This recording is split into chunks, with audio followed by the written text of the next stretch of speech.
السلام عليكم ورحمة الله وبركاته. وعليكم السلام ورحمة الله وبركاته. الحمد لله نحمده ونستعينه ونستغفره ونؤمن به ونتوكل عليه ونعوذ بالله من شرور أنفسنا ومن سيئات أعمالنا. من يهد الله فلا مضل له ومن يضلله فلا هادي له. ونشهد أن لا إله إلا الله وحده لا شريك له. ونشهد أن سيدنا وحبيبنا وشفيعنا ومولانا محمدا عبده ورسوله صلى الله عليه وعلى آله وأصحابه وبارك وسلم. الذي أرسله بالحق بشيرا ونذيرا وداعيا إلى الله بإذنه وسراجا منيرا. أما بعد فقد قال الله تعالى في كلامه المجيد وفي فرقانه الحميد. أعوذ بالله من الشيطان الرجيم. بسم الله الرحمن الرحيم. واتبع سبيل من أناب إلي ثم إلي مرجعكم فأنبئكم بما كنتم تعملون. وقال تعالى وأن هذا صراطي مستقيما فاتبعوه ولا تتبعوا السبل فتفرق بكم عن سبيله. ذلكم وصاكم به لعلكم تتقون. وقال تعالى مخبرا وآمرا إن الله وملائكته يصلون على النبي يا أيها الذين آمنوا صلوا عليه وسلموا تسليما. اللهم صل على مولانا محمد وعلى آل سيدنا مولانا محمد. اللهم صل على مولانا محمد وعلى آل سيدنا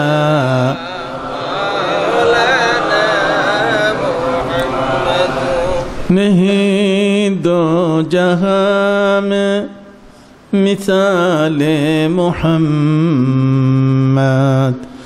नहीं दो जहां में मिसाल मोहम्मद जमाल खुदा है कमाल मोहम्मद अल्लाहुम्मा सल्ली अला मौलाना मुहम्मद व अला आलि सय्यिदिना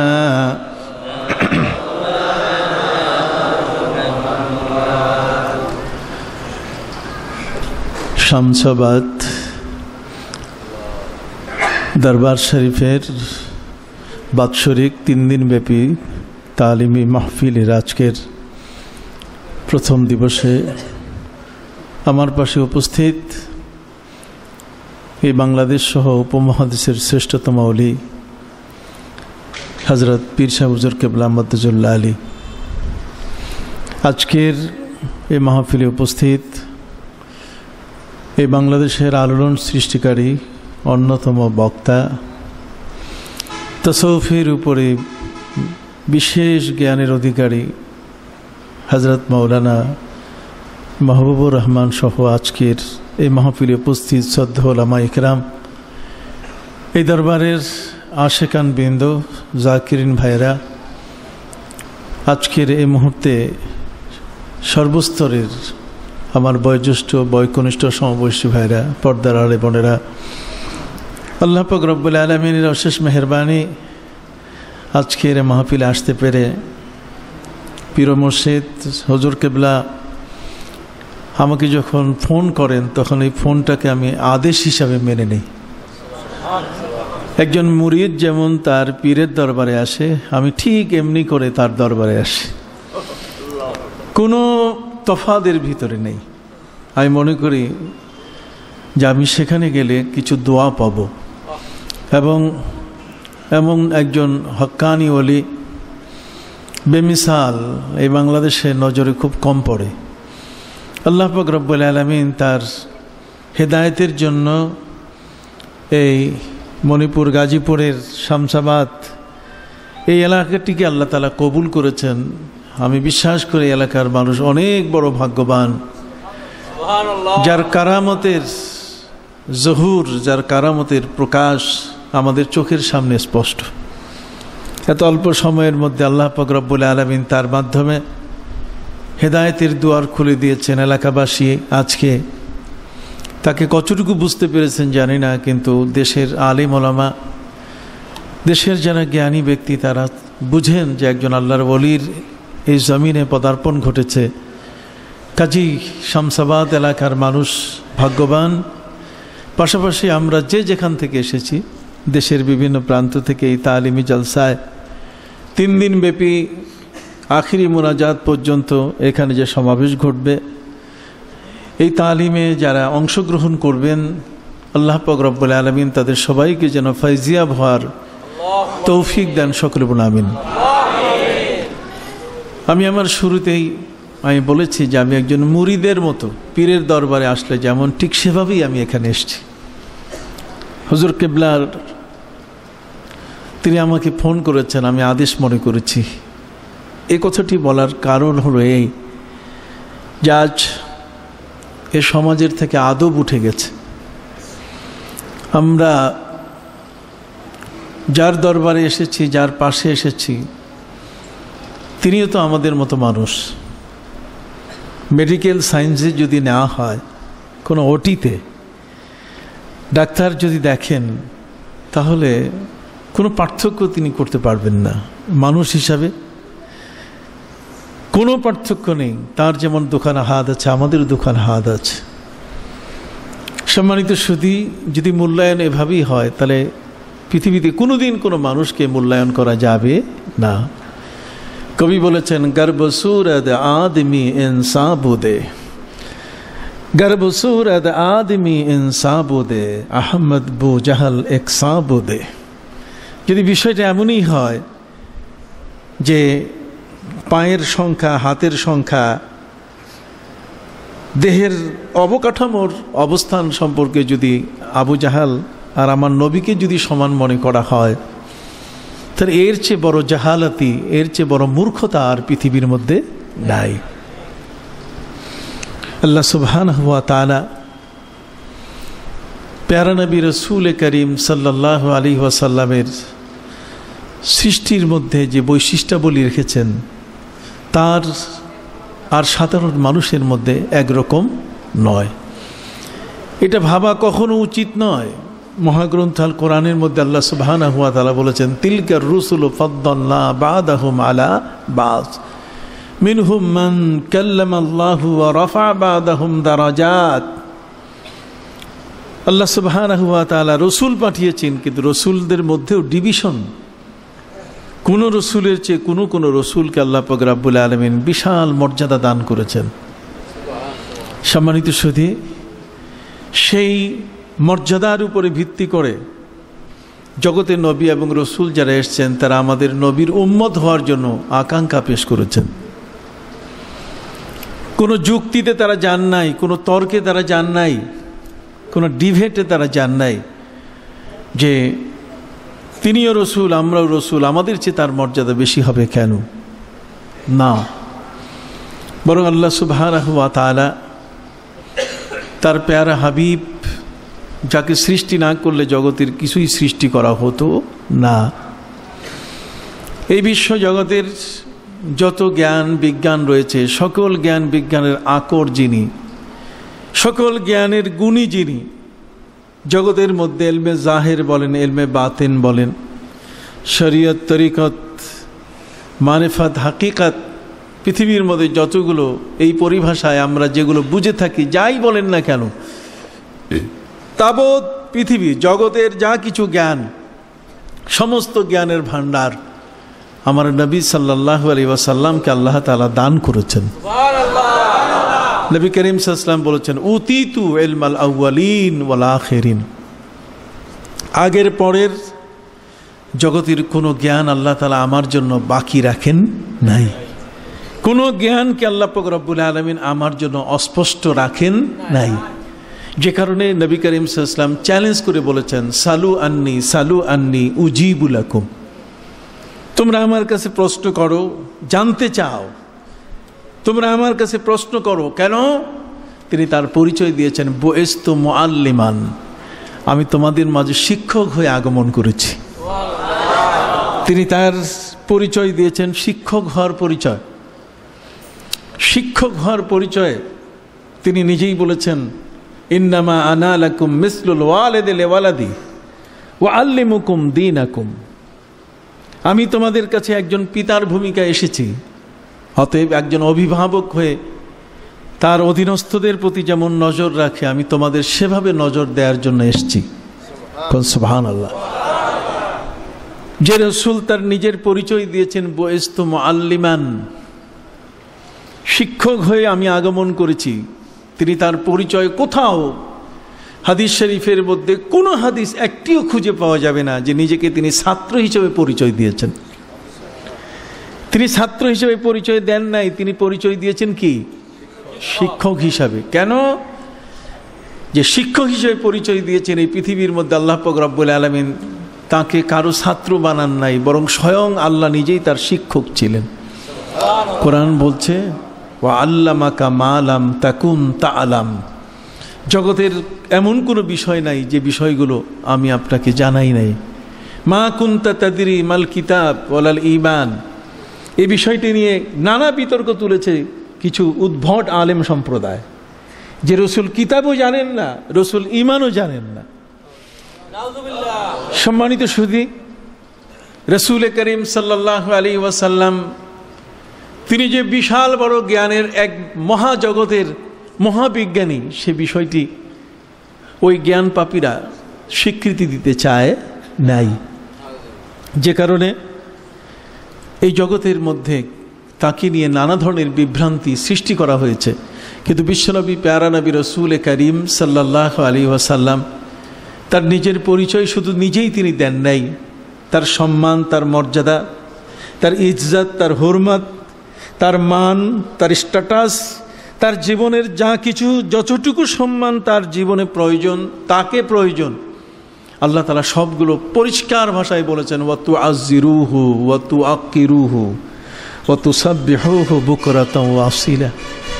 তার সম্মান এত বড় যেটাকে টাচ করলে, চুম্বক লোহা যদি তার সংস্পর্শে আসে, তার লোহার ভিতরে সেই চুম্বকের ক্ষমতা সৃষ্টি হয়। আমার নবী করিম সাল্লাল্লাহু আলাইহি ওয়াসাল্লামের পরিচয় দিয়ে দাদা আব্দুল মুত্তালিব মানুষের কাছে পরিচিত হয়েছিলেন। তাকে কেন্দ্র করে হযরতে মা আয়েশা আজওয়াজে মুতাহারাত তারা মহাসম্মানীয় হয়েছেন। বহু আয়েশা সারা পৃথিবীতে আছে, বহু খাদিজা পৃথিবীর মধ্যে আছেন, কিন্তু সেই খাদিজা, ওই আয়েশা যখন আমার নবীর স্ত্রী হিসেবে পরিচয় দিয়েছেন, তখন তার সম্মান বেড়ে গেছে, তার মান বেড়ে গেছে, তার ইজ্জত বেড়ে গেছে। আমরা উম্মত হওয়ার কারণে আমরা পরিচয় দিয়েছি আমরা কার উম্মত? আমরা প্যারা নবী রসুল করিম সাল্লাল্লাহু আলাইহি সাল্লাম। ওই যে মুহাম্মদ সাল্লাল্লাহু আলাইহি সাল্লাম বারবার বলেন না ভাই, আল্লাহ তাআলা মহাগ্রন্থ আল কোরআনের মধ্যে আমার নবীকে সরাসরি নাম ধরে কখনো ডাকেন নাই, নাম ধরে ডাকেন নাই, বরং আমার নবীকে ইয়া আইয়ুহাল মুজাম্মিল বলে ডেকেছেন, ইয়া আইয়ুহাল মুদ্দাসসির বলে ডেকেছেন, ইয়া আইয়ুহার রাসূল বলে ডেকেছেন, ইয়া আইয়ুহান নবী, এই শব্দগুলো বলে ডেকেছেন। মহাগ্রন্থ আল কোরআন যদি না পড়া যায়, আর যদি আল্লাহর ওলির দরবারে না আসা যায়, তাহলে কোনোদিন রসুলকে কিভাবে সম্বোধন করতে হবে, আল্লাহকে কিভাবে ডাকতে হবে, সেই ডাকা এবং নবীকে সম্বোধন করা, এই শেখা কখনো হবে না। এই জন্যই মহাগ্রন্থ আল কোরআনের মধ্যে আল্লাহ পাক রব্বুল আলামিন আমাদেরকে বলে দিয়েছেন, ওয়াত্তাবি সাবিলা মান আনাবা ইলাইয়া, যিনি আমার, যে ব্যক্তি আমার উপরে তার জীবনকে অর্পণ করে দিয়েছে। জগতের মধ্যে এই পৃথিবীর লোভ, লালসা, মোহ, মাৎসর্য, এই পৃথিবীর কোনো কিছুই যার জীবনে কার্যকর হতে পারে নাই। লোভ তার সামনে এসেছে কিন্তু তিনি লোভী হন নাই, মোহ তার সামনে এসেছে কিন্তু তিনি সেই মোহকে নিয়ে অগ্রসর হন নাই। সারা দুনিয়াকে লাথি মেরে দুনিয়ার সাথে নিজের সম্পর্ক বিচ্ছিন্ন করে যে আল্লাহর সাথে সম্পর্ক করেছেন, আল্লাহ পাক রব্বুল আলামিন তাকে অনুসরণ করার জন্য আমাদেরকে নির্দেশ দিয়েছেন। সেই মানুষগুলোর মধ্যে আজকে যার পাশে আমরা এসে, যার কদমের পাশে এসে আমরা বসেছি, তাদের মধ্যে তিনি একজন অন্যতম ব্যক্তি। আমরা আল্লাহর কাছে দোয়া করি আল্লাহ যেন তাকে দীর্ঘ হায়াত দিয়ে আমাদের মাঝে বাঁচিয়ে রাখেন, চলবেন, আমিন।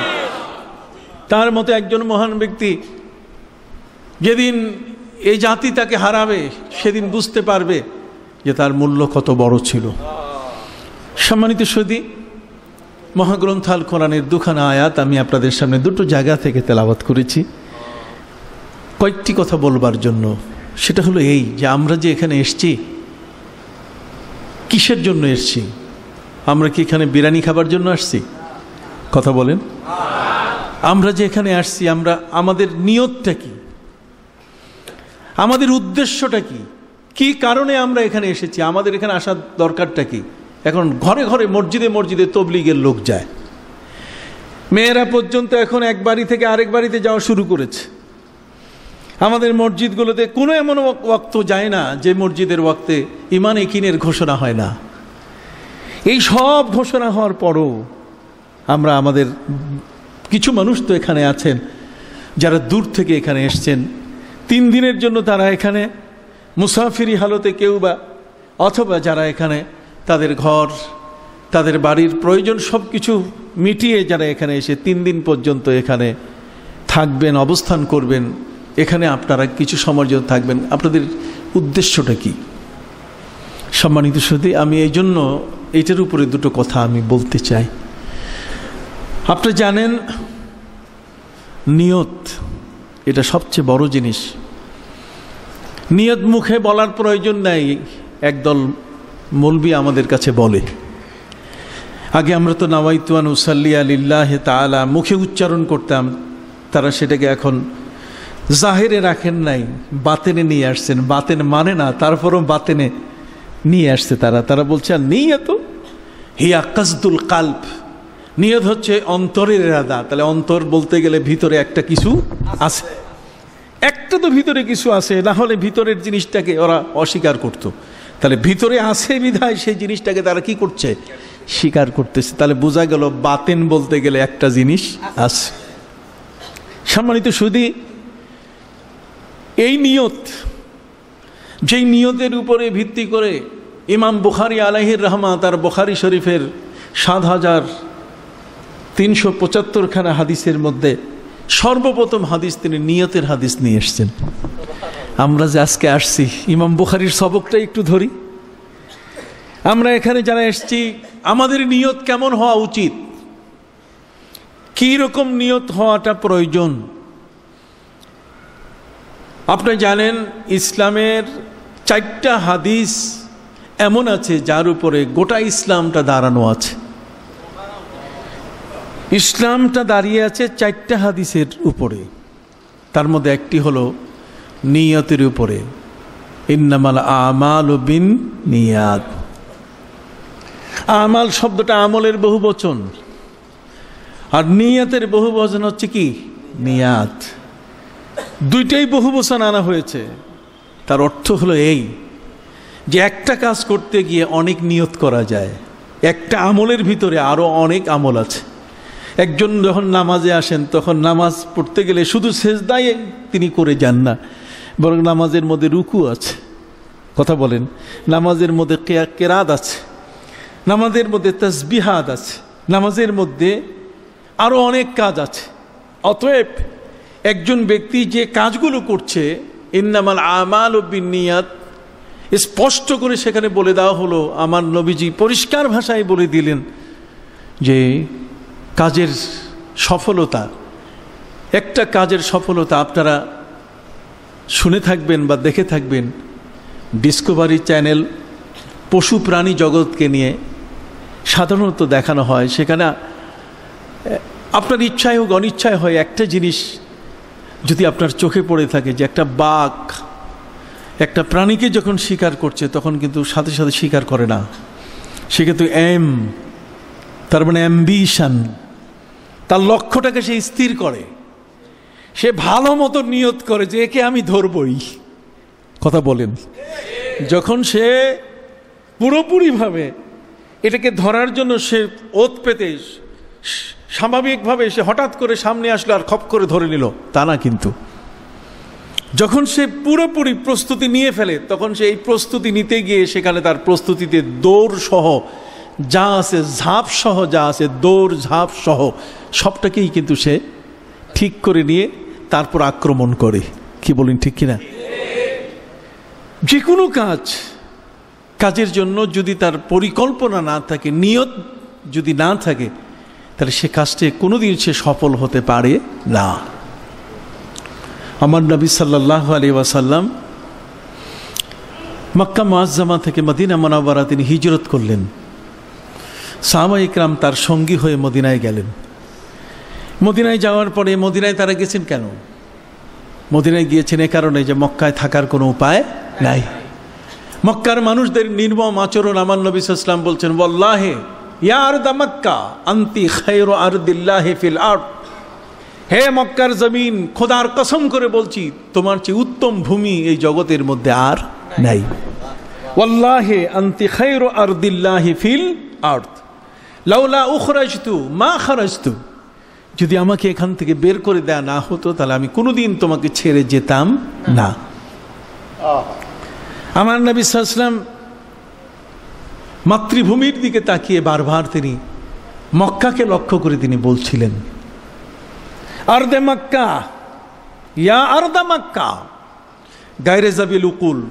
আমরা মনে করি মাটি কতটুকু কথা শুনে, আমাদের দৃষ্টিভঙ্গিতে বিজ্ঞান এগিয়ে গেছে, তারা বলছে এই সমস্ত জড় পদার্থ এগুলো নির্বাক, এগুলোর কোনো ভাষা নাই, কথা নাই, এগুলো কিছু বুঝে না। কিন্তু আজকের পৃথিবীতে বিজ্ঞানীরা দলে দলে মুসলমান হচ্ছে। আমি আমেরিকায় যাই, ইউরোপ যাই, পৃথিবীর বিভিন্ন দেশে যাওয়ার পরে দেখি যে ওরা এখন এলমে জাহের থেকে এলমে বাতেনের দিকে ঝুঁকে পড়েছে খুব বেশি। আমার নবী সাল্লাল্লাহু আলাইহি ওয়াসাল্লাম তিনি বলেছেন, জাবাল উহুদ ইউহিব্বুনা ওয়া নুহিব্বু, নবীজি বলেছেন উহুদ পাহাড় আমাদেরকে ভালোবাসে, আমরা উহুদকে ভালোবাসি। উহুদের একটা পাহাড় সেই পাহাড় নবীকে ভালোবাসে, মুসলমানদের ভালোবাসে, আর মুসলমানরা নবীকে ভালোবাসেন, মুসলমানরা উহুদকে ভালোবাসে। সম্মানিত সুধী, একবার মদিনা মুনাওয়ারায় ভূমিকম্প হলো। ভূমিকম্পের ওই মুহূর্তে হযরত ওমর ফারুক রাদিয়াল্লাহু তাআলা আনহু হাতে ছিল তার লাঠি, বিশাল বড় লাঠি নিয়ে তিনি ওই মদিনার জমিনের উপরে আঘাত করে বলেন, রে মদিনা জমিন, তুমি থেমে যাও, কিয়ামত পর্যন্ত যেন আর কখনো তুমি কেঁপে না উঠো, এখানে নবী আছেন। সেদিন থেকে আর কিয়ামত পর্যন্ত ওই জমিনে আর কখনো ভূমিকম্প হবে না। কই ওমর তো কোনো নবী ছিলেন না? কথা বলেন। ওমর তো ছিলেন উটের রাখাল, ওমর ছিলেন কালেমা পড়া মানুষগুলোকে মারার জন্য তরবারি নিয়ে দৌড়ে আসা মানুষ। সেই ওমর আমার নবীর সংস্পর্শে আসার পরে তার জীবনের পরিবর্তন হয়ে গেল এত বেশি যে ওমর আর উটের রাখাল থাকলেন না। ওমর যে তরবারি দিয়ে মুসলমানকে মারার জন্য তিনি প্রস্তুত ছিলেন, সেই ওমর তরবারি তুলে দিলেন আমার নবীর হাতে, বলছেন, হুজুর, এই জগতের মধ্যে আসমানের নিচে আমার চেয়ে বড় অপরাধী আর নাই। আপনি প্রতিশোধ দিন, কোরআন পড়ার কারণে আমার বোন ভগ্নিপতিকে যেভাবে আমি প্রহার করেছি, এত বড় অন্যায় আমি আর কখনো করি নাই। আল্লাহর হাবিব বললেন, ওমর, তোমার জন্য মঞ্চ তৈরি করেছি, চাদর বিছিয়ে রেখেছি, তুমি সেই মঞ্চে বসো এবং তুমি কালেমা পড়ো আমার হাতে। হযরত ওমরে ফারুক রাদিয়াল্লাহু তাআলা আনহু সেই মঞ্চের পাশে গেলেন, দেখলেন ওমরে ফারুকের কালেমার, তাকে ইসলাম গ্রহণের জন্যে আমার নবীজি চাদর বিছিয়ে রেখেছেন। তার মানে আল্লাহর পক্ষ থেকে আগের থেকে নবীকে বলা হয়েছে যে আপনি একটা ছোট্ট উঁচা মঞ্চ তৈরি করে একটা চাদর বিছায় রাখেন। নবীজি জিজ্ঞাসা করেছিলেন যে আজকের এই মঞ্চের সভাপতি কে হবে, কে বসবে এখানে? আমার আল্লাহ জানিয়ে দিলেন যে সভাপতি নয়, যার জন্যে আপনি দোয়া করেছিলেন যে আল্লাহ আবু জাহাল এবং ওমর, এই দুজন ব্যক্তির মধ্যে কোনো একজনকে তুমি কালেমা পড়ার সুযোগ করে দাও, তবে যদি ওমর কালেমা পড়ে বড় খুশি হব।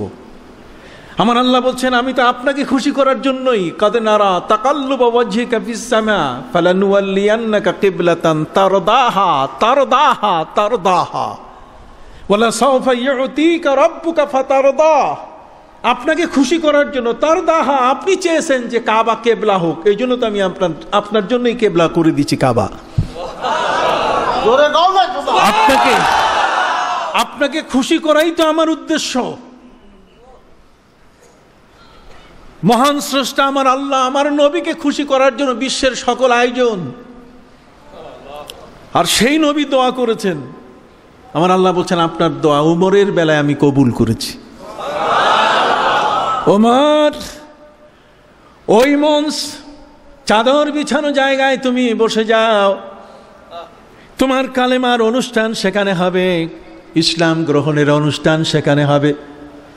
হযরতে ওমর হাঁটি হাঁটি পা সেখানে হাজির হয়ে চাদরখানা নিজের তুলে নিয়ে বুকের সাথে লাগালেন। ফাখাযাহা ওয়া দাম্মাহা বিসাদরি, বুকের সাথে লাগিয়ে বললেন, হে রাসূল, নিশ্চয়ই চাদরখানা আপনার গায়ের চাদর হবে। আসমানের নিচে জমিনের বুকে এমন কি কোনো বেয়াদব হতে পারে যে আপনার চাদর মোবারকের উপরে পা রেখে কালেমা পড়তে পারে? এটা অসম্ভব। যে উমর আমার নবীর বিরোধী শক্তি ছিল, কিন্তু নবীর দরবারে আসার সাথে সাথে চেঞ্জ হয়ে গেল। এত বিশাল পরিবর্তন যে চাদরখানা কালেমা পড়ার আগে নিজের বুকের সাথে জড়িয়ে ধরলেন। বিশ্বনবীর সোহবতে ঘরে বসে আলেম হওয়া যায় না। ঘরে বসেই যদি সব হওয়া যেত তো সাহাবা ইকরাম তাদের ঘরে ঘরে বসে থাকতেন না। ওমাই ইউহাজির ফি সাবিলিল্লাহ ইয়াজিদ ফিল আরদি মুরাগামান কাসীরান ওয়া সাআহ। আমার আল্লাহ বলছেন, নবীর জন্য, দ্বীনের জন্য, ইসলামের জন্য যারা হিজরত করে দেশ ত্যাগ করেছে, যারা সবকিছু ছেড়ে নবীর হয়ে আল্লাহর পথে এসে গেছে, আল্লাহ বলছেন ইয়াজিদ ফিল আরদি মুরাগামান কাসীরা। আল্লাহ বলছেন তাদের জন্য এত প্রশস্ত আয়োজন আমি করেছি, যতটুকু ছেড়ে এসেছে তার চেয়ে দ্বিগুণ পরিমাণ আমি তাদের ব্যবস্থা করেছি। সম্মানিত সুধী ভাইরা আমার, সেই ওমরে ফারুক রাদিয়াল্লাহু তাআলা আনহু আমার নবীর সোহবতে এসে সংস্পর্শে আসার পর ওমর আর রাখাল থাকলেন না। ওমর আমার নবীর সংস্পর্শে আসার পরে খলিফা ওমরে পরিণত হয়ে গেলেন। তাও খলিফা এ 52,000 বর্গ মাইলের এমন একটি দেশের না। ওমরে ফারুক রাদিয়াল্লাহু তাআলা আনহু নবীর সংস্পর্শে আসার পর 31 লক্ষ বর্গ মাইলের 31 লক্ষ বর্গ মাইলের এই ধরনের বাংলাদেশ একটা দুটা না, 52,000 বর্গ মাইলে বাংলাদেশ, আর তিনি 31 লক্ষ বর্গ মাইলের বিশাল দেশের তিনি একজন রাষ্ট্রপ্রধান হলেন, খলিফা হলেন। কারণ নবীর সংস্পর্শে এসে বিশ্বনবীর সোহবতে আসার পরে তার জীবনের মোড় পরিবর্তন হয়ে গেছে। কথা কি বুঝতে পেরেছেন? সম্মানিত সুধী ভাইরা আমার, এই জন্যই রসুল করিম সাল্লাল্লাহু আলাইহি ওয়াসাল্লাম যখন হিজরত করে মদিনা মুনাওয়ারায় চলে গেলেন, মদিনায় যাওয়ার পরে মদিনায় যাওয়ার উদ্দেশ্য হলো সেখানে বাড়ি সৃষ্টি করা, সেখানে বিল্ডিং বানানো, এটা নয়, আল্লাহর দ্বীন প্রচার করা। হুজুরের বাড়ি কি এখানে? কথা বলেন, হুজুর কোথায়? সেই দেশ থেকে শুধু এখানে ভোলা নয়, আমার নীলফামারীতে তার মুরিদ যে কত, নীলফামারীর এলাকা, আমার বাড়ি নীলফামারীতে। কথা বুঝতে পেরেছেন? আমি সেখানে গিয়ে দেখেছি অবাক কাণ্ড। আমাদের দেশে ছোট মোটো অনেক পীর আছে, কিন্তু আল্লাহর মেহেরবানি হুজুরের কদম সেখানে পড়েছে, ধুলি পড়েছে। অসংখ্য অগণিত মানুষ, তাদের জন্য চোখ খুলে গেছে, হেদায়েতের দুয়ার তারা খুঁজে পেয়েছে। সুবহানাল্লাহ। সম্মানিত সুধী, আমার নবীজি হিজরত করে চলে গেলেন মদিনায়। সাহাবা ইকরাম নবীজির সঙ্গী হলেন, কিন্তু সঙ্গী হয়ে সবাই মদিনায় গেলেন। মদিনায় যাওয়ার পরে আমার নবীজি জানতে পারলেন যে একজনের নিয়ত ঠিক নাই। কতক্ষণ না, যারা যারা আসছে সবার নিয়ত ঠিক আছে, কিন্তু একজনের নিয়ত কি ঠিক নাই। সে একজন মহিলাকে বিয়ে করার জন্য সেখানে গেছে, সুযোগটা গ্রহণ করছে যে বিরিয়ানি খাইতে যাব আজকে।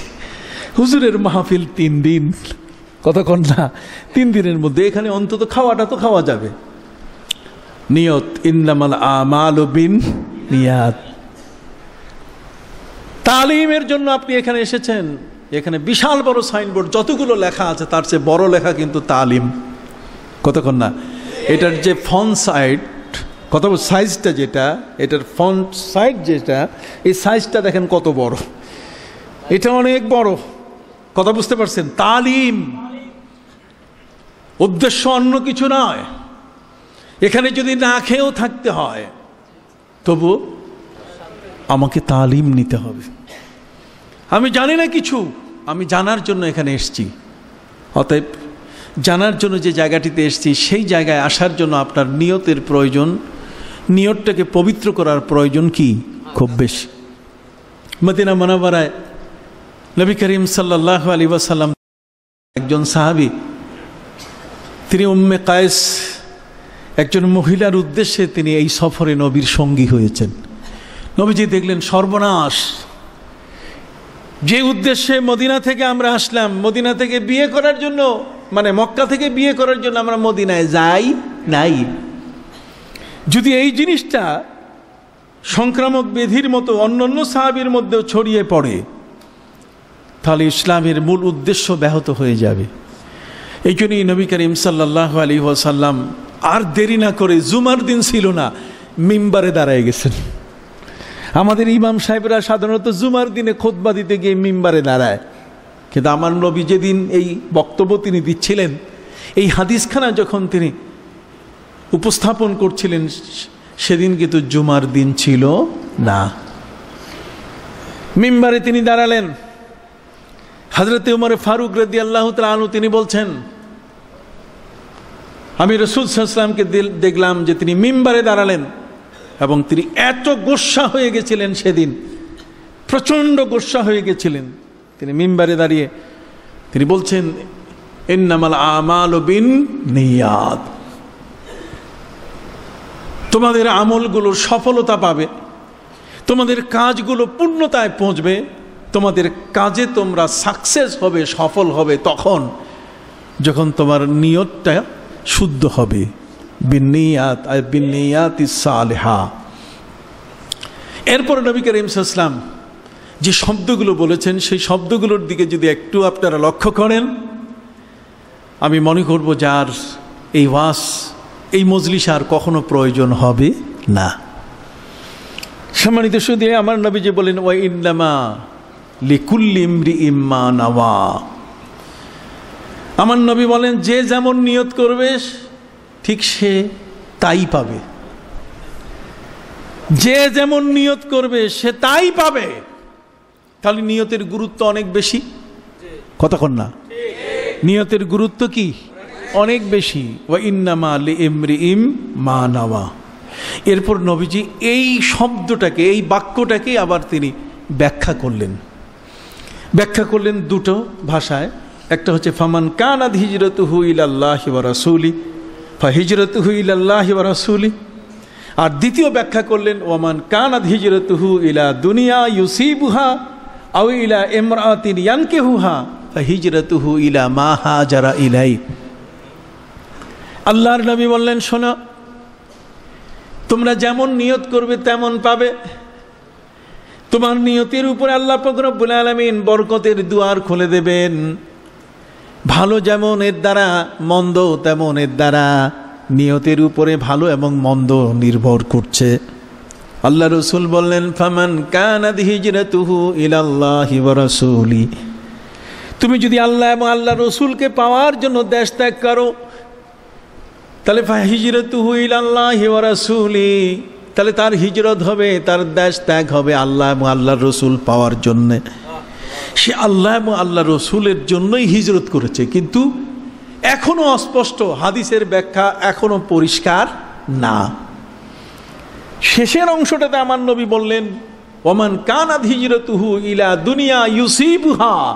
এখানে একটা শব্দ তিনি বলেছেন ইউসিবুহা, আরেকটা শব্দ তিনি বলেছেন আও ইলা ইমরাতিন ইয়ানকিহুহা। যদি কোনো ব্যক্তি দুনিয়া পাওয়ার জন্য হিজরত করে, তাহলে দুনিয়া পাওয়ার জন্য হিজরত করলে দুনিয়াই সে পাবে। তাহলে দুনিয়া পাওয়ার জন্য যদি হিজরত করে, আমি যদি এই পৃথিবীতে সম্পদশালী হতে চাই, এর জন্য যদি আমি নিয়ত করি, তাহলে সম্পদ আমি পাবো। রসুল বলছেন সম্পদ পাওয়াতে আর বাধা থাকবে না।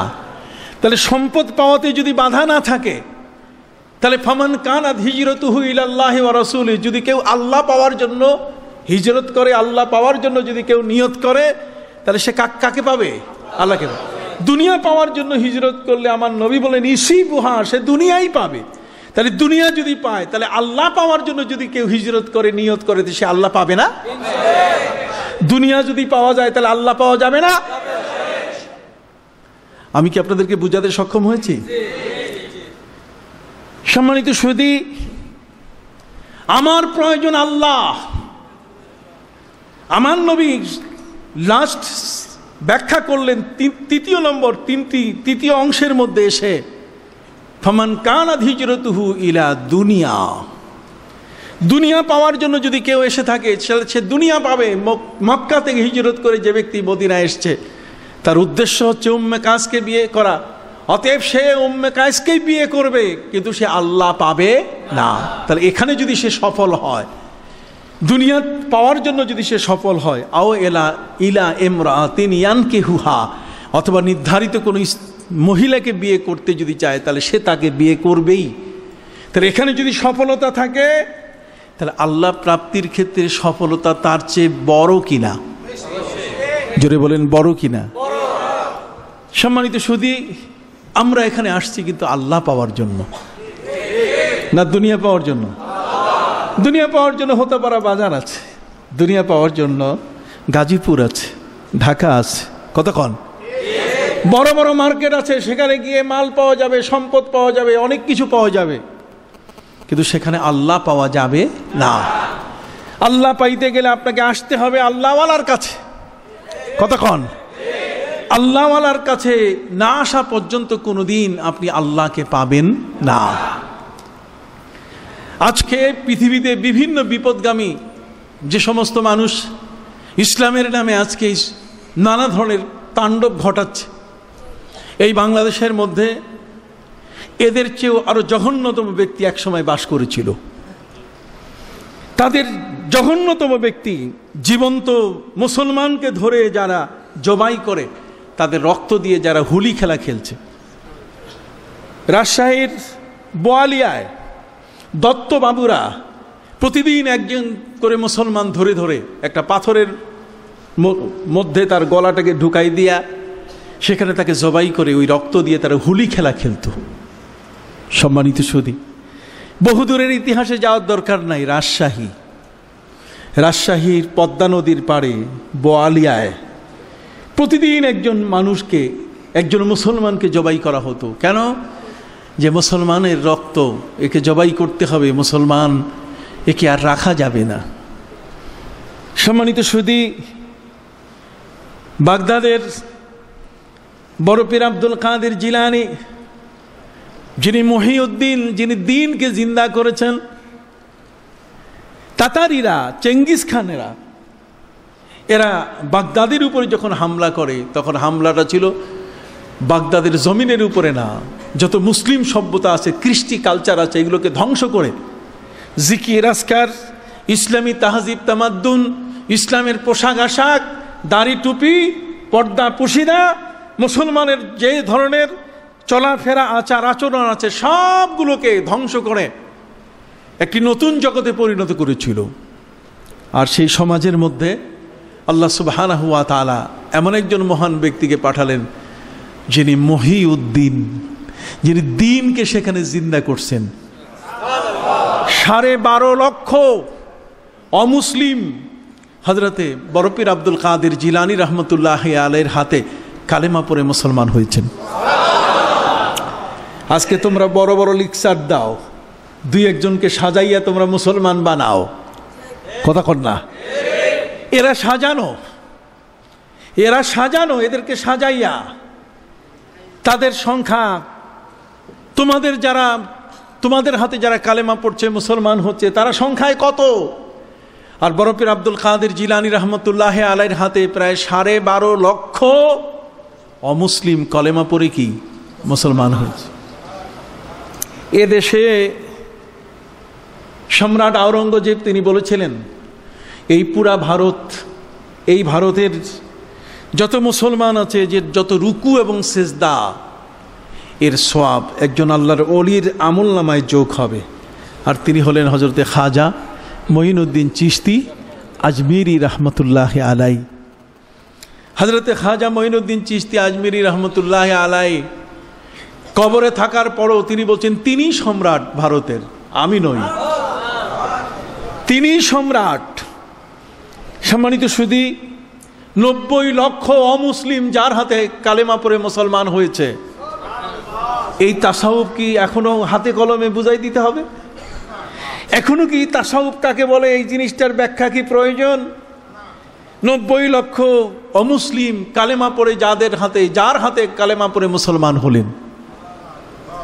পৃথ্বীরাজকে তিনি বলে দিয়েছিলেন, পৃথ্বীরাজ তুমি প্রচন্ড ক্ষমতার অধিকারী, কিন্তু আমি মঈনুদ্দিন চিশতি তোমাকে বলে দিলাম, তরাইনের যুদ্ধে মোহাম্মদ ঘুরির গায়ে তুমি হাত দিয়েছ, আর একবার যদি তুমি তরবারি উঁচা করো, তাহলে আমার শাগরেদ কুতুবুদ্দিন কাকি বখতিয়ার খিলজি, তার তরবারি থেকে তুমি টুকরো টুকরো হয়ে যাবে। সম্মানিত সুধী, হযরতে খাজা মঈনুদ্দিন চিশতি আজমিরি রহমতুল্লাহ আলাইহি 90 লক্ষ অমুসলিম যার হাতে কালেমা পড়ে মুসলমান হলেন, তিনি তাদেরকে ধর্মান্তরিত করতে বাধ্য করেছিলেন? কথা বলেন। এতগুলো মানুষ, আমাদের পূর্বপুরুষ এর ইতিহাস যদি খোঁজা যায়, তাহলে সেখানে দেখা যাবে কেউ না কেউ এমন মহান অলিদের হাতে তারা কালেমা পড়ে কি মুসলমান হয়েছে। মুসলিম রাজা বাদশাদের হাতে মুসলমান হওয়ার ইতিহাস নাই, কথা বলেন। মুসলিম রাজা বাদশাদের হাতে, শাহজাহানের হাতে, বাবরের হাতে, এত মানুষ মুসলমান হয়েছে ইতিহাস নাই, কিন্তু আল্লাহর ওয়ালি যারা এই পৃথিবী, এই জমিন আল্লাহর দ্বীন প্রতিষ্ঠা করার জন্য যারা জীবনকে উৎসর্গিত করেছেন, তাদের কি এমন ছিল? কই, তাদের হাতে তো এমন আলাউদ্দিনের চেরাগ ছিল না। তারা তো এমন ছিলেন না যে ডাইন হাতে বেহেশত আর বাম হাতে জাহান্নাম নিয়ে হাঁটছেন। কথা বলেন, তাদের অবস্থান তো এমন ছিল না। তাদের পোশাক আশাক, তাদের আচার আচরণ, তাদের বেশভূষা, তাদের ভাষা পরিভাষা, তাদের নিয়তের বিশুদ্ধতা ছিল এত বড় যে তারা সফল হয়েছেন। যে তার দিকে দেখেছে, তারা যার দিকে দেখেছেন, গার খাঁকে গে রাজ্জার সাওয়াত, মাটির দিকে তারা দৃষ্টি দিলে মাটি স্বর্ণে পরিণত হয়ে গেছে। কোন সুবহানাল্লাহ। ইত্তাকু মিন ফিরাসাতিল মুমিন ফাইন্নাহু ইয়ানজুরু বিনূরিল্লাহ। এই সমস্ত মহান ওলিদের চোখের দৃষ্টির মধ্যে আল্লাহ তাআলা এমন ক্ষমতা রেখে দিয়েছেন, এদের চোখের পাওয়ার এত বড়, চোখের পাওয়ার এত বড়। এই জন্য আমার নবী সাল্লাল্লাহু আলাইহি ওয়াসাল্লামের সামনে সাহাবায়ে কিরাম বসে থাকতেন, যে নবীর থুতু মোবারক পড়লে তারা মাটিতে পড়তে দিতেন না, থুতু মোবারক নিজের গায়ে মাখতেন। নবীজির নজর মোবারক, নজরে কারম, আল্লাহর হাবিবের সেই মহান সুনজরটা যেন একবার কারো দিকে যদি পড়ে, তাহলে তার আবু বকর হতে আর সময় লাগবে না, তার উমর হতে আর সময় লাগবে না, তার আলী হতে আর সময় লাগবে না, তার উসমান হতে আর সময় লাগবে না। কথা কি বুঝতে পেরেছেন? তাদের দৃষ্টি শক্তি ছিল এত পাওয়ারফুল। আপনারা নিশ্চয়ই জানেন কচ্ছপ পানিতে থাকে, কি বলেন ঠিক কিনা? কিন্তু কচ্ছপ ডিম পারে কোথায়? ডাঙ্গায়। কোথায়? ডাঙ্গায়। কচ্ছপ পানিতে বাস করে বটে, কিন্তু ডিম পারে ডাঙ্গায়। কচ্ছপ কোনোদিন তার ডিমের উপরে তা দেয় না। মুরগি এবং হাঁস যেমন ডিমের উপরে 21 দিন তা দিলে পরে সেখান থেকে বাচ্চা ফুটে বের হয়, কিন্তু কচ্ছপ কখনোই তার ডিমের উপরে কখনো তা দেয় না। ওই ডাঙ্গায় এমন একটি জায়গায় সে তার ডিমটা রেখে দেয়, পানিতে বসা অবস্থায় চোখের দৃষ্টি দেয়। চোখের দৃষ্টি তার এত পাওয়ারফুল যে ওই ডিমটার সাথে চোখের দৃষ্টি লাগার সাথে সাথে ফুটে সেখান থেকে বাচ্চা বের হয়ে আসে। তাহলে একটা প্রাণী, পানিজ প্রাণী বা জলজ প্রাণী, সেই প্রাণীটা পানিতে থাকার পরও অথচ তার দৃষ্টির, তার চোখের পাওয়ারটা কত বড়। হযরতে বাইজিদ বুস্তামি রহমতুল্লাহ আলাই, তিনি একটা গাছের নিচে বসে ইবাদত করছেন, মুরাকাবা করছেন। কথা বলেন না? আল্লাহর ওলিরা সাধারণ বেশভূষার মানুষ হয়ে থাকেন, গাছের নিচে বসে ইবাদত করছেন। এক সময় দেখা গেল ইবাদত শেষ হওয়ার ঠিক মুহূর্তে একটা পাখি উপর থেকে তার গায়ের উপরে পায়খানা করে দিয়েছে। উনি শুধুমাত্র এইভাবে চোখ দিয়ে দেখেছেন, এই দৃষ্টি শুধু দিয়েছেন। এই দৃষ্টি দেওয়ার সাথে সাথে পাখিটা জ্বলে পুড়ে ছাই হয়ে গেল। আপনি কি বলবেন? চোখের পাওয়ার নাই? হ্যাঁ, ও আইনুল্লাহ, বদনজর আছে। খারাপ লোকের সামনে যদি আপনি খাবার খান, যার দৃষ্টি নষ্ট, বদনজর, কতক্ষণ না? তাহলে বদনজরের কারণে যদি পেট নষ্ট হয়, তাহলে সুনজরের কারণে একটা ঈমানি কলব তৈরি হইতে পারে কিনা? হাত উঁচু করে বলেন, পারে কিনা? অবশ্যই পারে। সম্মানিত সুধী, এই জন্য আমরা বলে থাকি যে আপনি আমাদের উপরে দয়ার দৃষ্টি দিবেন। আপনি একটু মেহেরবানি করে একটু আমার দিকে তাকাইয়া দোয়া করুন। আপনার দৃষ্টিটা আমার উপরে পড়লে, ওই যে গার খাঁকে গেরাত জার সাওয়াত, যদি মাটির উপরে দৃষ্টি পড়ে আল্লাহর ওলি, তাহলে সেটা স্বর্ণে পরিণত হয়ে যায়। সম্মানিত সুধী ভাইরা আমার, হযরতে শাহজালাল ইয়েমেনি রহমতুল্লাহ আলাই, উনি যখন আসতেছিলেন এই বাংলার জমিনে, তখন হযরতে খাজা আজমিরি রহমতুল্লাহ আলাইহির দরবার হয়ে আসতেছিলেন। সেখানে তাকে দুটো কবুতর দেয়া হয়। এই কবুতর দুটো নিয়ে, যেটাকে আমরা জালালি কবুতর বলি, জালালি কবুতর নিয়ে তিনি সিলেটে যখন পৌঁছলেন, সিলেটে পৌঁছার পর এই জালালি কবুতর, একটা নর একটা মাদা, কথা কন না, এই দুইটার থেকে বেশ অনেকগুলো ডিম থেকে বাচ্চা ফুটে উঠল। সংখ্যা বেড়ে গেল অনেক, কিন্তু সংখ্যা থাকে না, শেষ হয়ে যায়, বংশ বাড়ে না। হযরত শাহজালাল ইয়েমেনি রহমতুল্লাহ আলাই তিনি বললেন, কিরে এই কবুতর দেখি জালালি কবুতর দুইটা, এটার বংশ বাড়ে না কেন? এটা দেখি ডিম থেকে বাচ্চা বড় হচ্ছে, ফুটতেছে, কিন্তু কে খায়? মুরিদ বলছে, হুজুর আপনার ভাগনা শাহপরাণ এটা খাইয়া ফেলে। তখন তিনি বলেন, শাহপরাণকে ডাকাই নিয়ে আসো। শাহপরাণ সেই টিলাগড়, ওই বিশাল উঁচু জায়গায় মুরিদ সেখানে গেছে তাকে ডাকার জন্য। উনি এত লম্বা সেজদায় ছিলেন যে মুরিদ অস্থির হয়ে গেছে। উনি বলছেন, আমাকে পাঠাইলেন বাবা শাহজালাল রহমতুল্লাহ আলাই, আর উনি এমন লম্বা সেজদা দিছে, এখন তো আমি কিছুই কইতে পারতেছি না। প্যাট প্যাট শুরু করছে। উনি সেজদা শেষ করে যে, কি হয়েছে তোমার? কয়, আপনি জালালি কবুতরের বাচ্চা সব খাইয়ে ফেলছেন, আপনার মামা গরম হয়ে গেছে, আপনাকে ডাকছে, বিচার হবে। উনি যত কবুতর খেয়েছেন, এই কবুতরের যে পেখমগুলো, এগুলো একটা বস্তার মধ্যে ঢুকায় রাখছেন। এই পেখমগুলো বের করে নজর দিয়া ছেড়ে দিচ্ছেন। ছেড়ে দেওয়ার সাথে সাথে এক একটা জালালি কবুতর হয়ে বিশাল কবুতরের ঝাঁক হযরত শাহজালাল ইয়েমেনি রহমতুল্লাহ আলাইহি। ওয়া কারামাতুল আউলিয়ায়ে হাক্কুন, আল্লাহর ওলিদের কারামত কি? সত্য। একটা হলো কারামত, একটা হলো মুজিজা, আরেকটা হলো ইস্তেদরাজ। ইস্তেদরাজ হচ্ছে লাখ ভেলকি লাখ, চোখে মুখে লাখ, কথা বুঝতে পারছেন? এরা শুধুমাত্র হাতের কৌশল দিয়ে চোখে ধুলি দেয়। আরেকটা হলো জাদু। ওমা উনসিলা আলাল মালাকাইনি বিবাবিলা হারুতা ওয়া মারুত। বেবিলন শহরের মধ্যে জাদুর প্রভাব ছিল অনেক বড়। জাদুটাকে এবং মুজিজাটাকে, নবীর মুজিজা এবং জাদুর মধ্যে পার্থক্য করার জন্য আল্লাহ তাআলা হারুত এবং মারুত দুইজন ফিরিস্তা পাঠালেন। তারা এসে দেখাই দিলেন যে এইটা জাদু আর এটা কি? মুজিজা। কথা কি বুঝতে পেরেছেন? সম্মানিত সুধী, সারা পৃথিবীর মধ্যে, জগতের মধ্যে ওলিদের কারামত এটা সাব্যস্ত হয়ে আছে। আপনি দেখেন টাইগ্রিস নদী, যে টাইগ্রিস নদীটা হলো সিরিয়ার পাশে, দামেস্কের সাথে টাইগ্রিস নদী, যেটাকে দাজলা বলে। কি বলে? দাজলা। এই দাজলার এই প্রান্তে মুসলমানদের উপরে যখন খ্রিস্টানরা অত্যাচার করছে, যেমন বর্তমান যুদ্ধ, ঠিক এরকমভাবে দামেস্কের উপরে যখন খ্রিস্টানদের কঠিন আক্রমণ চলে, তখন মদিনা মুনাওয়ারা থেকে 300 জন সাহাবী নিয়ে হযরত আমর ইবনে আস রাদিয়াল্লাহু তাআলা আনহু ঘোড়ার পিঠে চড়ে তিনি এসে পৌঁছেছিলেন টাইগ্রিসের প্রান্তে।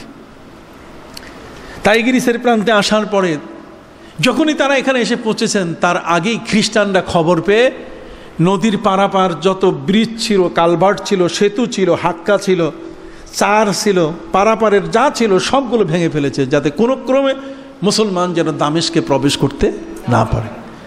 নদীটা অত্যন্ত গভীর ছিল, খরস্রোতা ছিল। ঠিক ওই মুহূর্তে সাহাবায়ে কেরাম 300 জন সবাই ঘোড়ার পিঠের উপরে সোয়ার হয়ে এসে গেছেন দামেস্কে। খ্রিস্টানদের সাথে তারা মোকাবেলা করবেন, খ্রিস্টানদের সাথে তাদের যুদ্ধ হবে। কিন্তু বিশাল এক নদী, যেই নদীর পারাপারের কোনো ব্যবস্থা নাই, মাঝখানে সব পারাপারের যোগাযোগ তারা বিচ্ছিন্ন করে ফেলেছে। তারা জিজ্ঞাসা করলেন, আমার এই নদী এখন পার হব না মদিনায় ফিরে যাব? হযরত আমর রাদিয়াল্লাহু তাআলা আনহু বলেন, আমর ইবনে আস রাদিয়াল্লাহু তাআলা বললেন যে ব্যাপারে আমি কোনো মন্তব্য করতে পারবো না। কই, তুমি আমাদের লিডার, তুমি যদি কিছু না বলো তাহলে আমরা কার কথা শুনবো? আমরা তো লিডারের আনুগত্য করি। ইত্তাবিউল আমিরা ওয়ালাউ কানা আবাদান হাবশিয়া। কালো কাফরি গোলামও যদি হয়, নবীজি তার অনুসরণ করতে বলেছেন। তুমি তো আমাদেরকে এখানে নিয়ে এসছো, অতএব তোমার সাথে আমরা 300 জন ঘোড়সওয়ার যোদ্ধা এই নদী পার হব না মদিনায় ফিরে যাব, তুমি বলবে না? হযরত আমর ইবনে আস রাদিয়াল্লাহু তাআলা তিনি বললেন যে আমি নিজে কিছু বলবো না। তাহলে কিভাবে তুমি বলবে? আমাকে তোমরা একটু চক্ষু বন্ধ করার সুযোগ দাও। চক্ষু বন্ধ করে কি হবে? চক্ষু বন্ধ করার সাথে সাথে মদিনার নবীর সাথে আমার দেখা হয়ে যাবে। আমার নবী আমাকে যা বলবেন আমি তোমাদের কাছে তাই বলবো।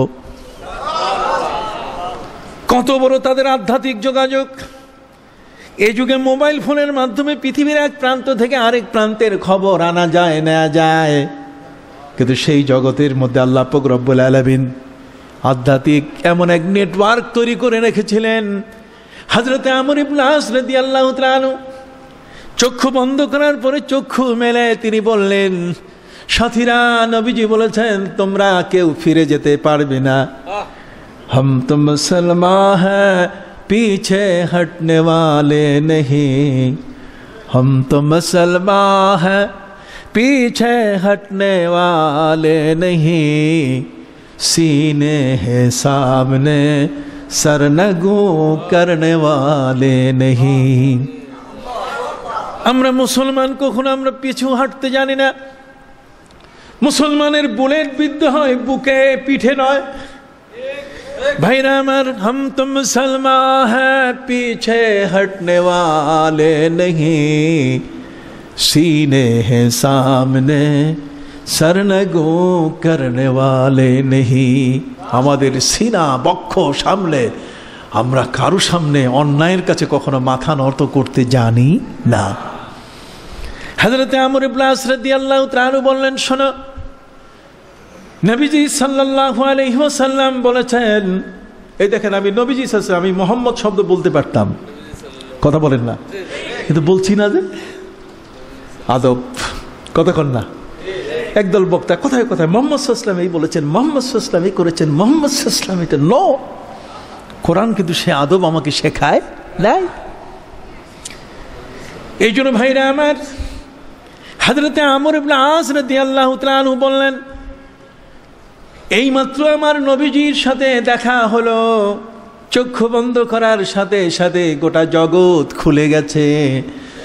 চক্ষু বন্ধ করার সাথে সাথে মদিনার নবী সাল্লাল্লাহু আলাইহি ওয়াসাল্লামের সাথে আমার দেখা হলো। নবীজি বললেন, আমর, তোমার সাথীদেরকে তুমি বলে দাও, আমি রাসূল তাদেরকে নির্দেশ দিলাম তারা যেন তাদের ঘোড়াগুলো টাইগ্রিস নদীর পানির উপর দিয়ে চালিয়ে দেয়। খুদার কসম, খুদার কসম, তাদের কারো ঘোড়ার পায়ের খুরা টাইগ্রিসের পানি স্পর্শ করবে না। কত বড় বিশ্বাসের কথা। একই মাহকাম আমল পেহম মোহব্বতে ফাতে আলম। একই মাহকাম আমল পেহম मोहब्बते फाते आलम। जिहादे जिंदगी में ये है मर्दों की शमशीरे। আল্লাহর প্রতি প্রবল ঈমান আর নামাজ, রোজা, হজ, যাকাত, ইবাদত, বন্দেগী, জিকির, আজকার আমলগুলোকে মোতাওয়ামাত, এটাকে যথাযথভাবে যথাসময়ে নিয়ম ভিত্তিক এটাকে চালু রাখা। আমল পেহম মোহাম্মতে ফাতে আলম। বিশ্ববিজয়ী প্যারা নবী রাসূল করিম সাল্লাল্লাহু আলাইহি ওয়াসাল্লামের প্রতি প্রবল মহব্বত। পবিত্র কোরআন বলছে, বালা ইন তাসবিরু ওয়া তাত্তাকু ওয়া ইয়াতুকুম মিন ফাওরিহিম হাদা ইউমদিদুকুম রাব্বুকুম বিখামসাতি আলাফ বিখামসাতি আলাফিম মিনাল মালাইকাতি মুসাউমিন। আমার আল্লাহ বলছেন, বালা ইন তাসবিরু, ধৈর্যের পরিচয় যদি তোমরা দিতে পারো, ওয়া তাত্তাকু, আর তোমার মধ্যে যদি আল্লাহর ভয় থাকে, তোমার মধ্যে যদি তাকওয়া থাকে, তোমার মধ্যে যদি আল্লাহর প্রতি প্রবল শ্রদ্ধা বিদ্যমান থাকে, তাহলে জগতের মধ্যে কোনো বোমা, জগতের মধ্যে আণবিক কোনো অস্ত্রের প্রয়োজন নাই, কিছুই প্রয়োজন নাই। বরং ধৈর্য এবং তাকওয়া, এই দুটো শক্তি যদি তোমার কাছে থাকে, তাহলে এরই উপর ভিত্তি করে ওই বিশাল জগৎ সমূহের মালিক আমার আল্লাহ তোমার জন্যে, তোমার সাহায্যের জন্য তার সেনাবাহিনী তিনি তোমার জন্য তিনি নিশানদার পাগড়িওয়ালা যোদ্ধা ফিরিস্তা তিনি পাঠিয়ে দিতে পারেন। খুব সুবহানাল্লাহ। বালা ইন তাসবিরু ওয়া তাত্তাকু ওয়া ইয়াতুকুম মিন ফাওরিহিম হাদা ইউমদিদুকুম রাব্বুকুম বিখামসাতি আলাফিম মিনাল মালাইকাতি মুসাউওয়িমিন। 5000 ফেরেশতা শুধু তাকওয়ার উপরে ভিত্তি করে, আল্লাহর উপরে ভরসাটা ছিল তাদের মজবুত। কতক্ষণ না আল্লাহর উপরে ভরসাটা ছিল কি মজবুত, একই মাহকাম। তাদের একিনটা এত মজবুত ছিল যে না, আল্লাহ আছে, মহাশক্তিধর তিনি, তার ক্ষমতা এত বড়, জগতের মধ্যে তার সমকক্ষ আর কেউ নাই। লাইসা কামিসলিহি শাই, তার মতো আর কেউ জগতের মধ্যে নাই। কুল্লা ইয়াউমিন হুয়া ফি শাআন, প্রতিটি মুহূর্তে তার শান, তার জৌলুস, তার প্রবল ক্ষমতা নিয়ে তিনি উপস্থিত হচ্ছেন। কোন সুবহানাল্লাহ। আমার নবীজি বললেন, রে আমার, তুমি তোমার 300 জন সহযোদ্ধা সাথীদেরকে তুমি বলে দাও, ওরা যেন তাদের ঘোড়াগুলোর পিঠের উপরে বসে টাইগ্রিসের উপরে তাদের ঘোড়াগুলো চালিয়ে দেয়। আমি নবী কসম দিয়ে বললাম, তাদের কারো ঘোড়ার পায়ের খোড়া টাইগ্রিসের পানি স্পর্শ করবে না। তাই হলো ঈমান এত বড়, এত শক্তিশালী, পাওয়ারফুল, বিশ্বাসটা এত মজবুত যে ঘোড়ার পিঠের উপরে চাবুক মারার সাথে সাথে চোখের নিমিষে দামেস্কে প্রবেশ করে ফেললেন তারা। টাইগ্রিসের পাগলা ঢেউ তাদেরকে কপোতকাত, তাদেরকে সেখানে নিমজ্জিত করতে পারে না। এই জন্য আল্লামা ইকবাল বলেছেন, দস্ত দস্ত হ্যায় দরিয়া ভি ন ছোড়ে हमने, दस्त दस्त है दरिया भी न छोड़े हमने, बाहर जुल्मत पे दौड़ा दिए घोड़े अपने। প্রচন্ড পাগলা তরঙ্গমালা, সমুদ্রের সেই কঠিন উলঙ্গ তরঙ্গমালার ভেতরে ঘোড়াগুলো চালিয়ে দিয়েছে, নিমিষে চোখের পলকে পার হয়েছে। সে জাতি আমরা, আমরা সে জাতি আমরা। আল্লাহ আমাদের সেই জাতির অন্তর্ভুক্ত করেছেন। বলুন আলহামদুলিল্লাহ। এই ক্ষমতা যাদের হাতে। এই জন্য সম্মানিত শুধু আপনাদের খেদমতে আরজ করতে চাই, খাজা মঈনুদ্দিন চিশতি আজমিরি রহমতুল্লাহ আলাইহি 90 লক্ষ মুসলিম যার হাতে কালেমা পড়ে মুসলমান হলেন, 12.5 লক্ষ অমুসলিম যে বড় পীরের হাতে কালেমা পড়ে কি মুসলমান হলেন। সম্মানিত সুধী, শাহজালাল ইয়েমেনি রহমতুল্লাহ আলাইহির হাতে 3.5 লক্ষ খাসিয়া কালেমা পড়ে কি মুসলমান হয়েছে। কি কারামাত! সেই সুরমা নদীর উপরে তিনি তার জায়নামাজ বিছিয়ে দিলেন। জায়নামাজ, একটি জায়নামাজে কয়জন লোক দাঁড়ানো যায়? 360 জনকে জায়নামাজ গ্রহণ করলো। একটা পাতলা জায়নামাজ পানির উপরে বিছাই দিলে সে পানিতে ভিজে যাওয়া সম্ভব, কিন্তু আল্লাহর ওলিদের ক্ষমতা এত বড়, যা বলবে সাথে সাথে আল্লাহ কবুল করে ফেলেন। হাদিস শরীফের মধ্যে এসছে, বুখারী শরীফে, আবু আব্দুল্লাহ মুহাম্মদ ইবনে ইসমাইল ইবনে ইব্রাহিম ইবনে মুগিরা আল বারদাসবাল জওফি আল ইয়ামানি আল বুখারী রাহমাতুল্লাহ আলাইহি, হযরত আনাস ইবনে মালিক রাদিয়াল্লাহু তাআলা আনহুর বর্ণনা, তার হাদিস তিনি বর্ণনা করেছেন। আমার রাসূল সাল্লাল্লাহু আলাইহি ওয়াসাল্লাম বলেছেন, ওয়া ইন্না মিন ইবাদিল্লাহি মান লাউ আকসামা আলাল্লাহি লা আবাররাহ। ওয়া ইন্না মিন ইবাদিল্লাহ, আল্লাহর বান্দাদের মধ্যে এমন কিছু বান্দা আছে যেই বান্দাদের পরিচয় আল্লাহ পবিত্র কোরআন মজিদে তুলে ধরেছেন। ওয়া ইবাদুর রহমানিল্লাযীনা ইয়ামশুনা আলাল আরদি হাওনা হাওনা ওয়া ইযা খাতাবাহুমুল জাহিলুনা ক্বালু সালামা। মহাগ্রন্থ আল কোরআনের মধ্যে আল্লাহ তাআলা তার ইবাদি বান্দাদের পরিচয় দিতে গিয়ে তিনি বলছেন, ওয়াল্লাযীনা ইয়াবীতুনা লিরাব্বিহিম সুজ্জাদাও ওয়া কিয়ামা। মহাগ্রন্থ আল কোরআনের মধ্যে আল্লাহ পাক রব্বুল আলামিন বলছেন, আমার একদল কাছের বান্দা রয়েছে, ইয়াবিতুনা লিরাব্বিহিম, তারা তাদের রবের সন্তুষ্টির জন্য রাত দাঁড়িয়ে দাঁড়িয়ে কাটায়।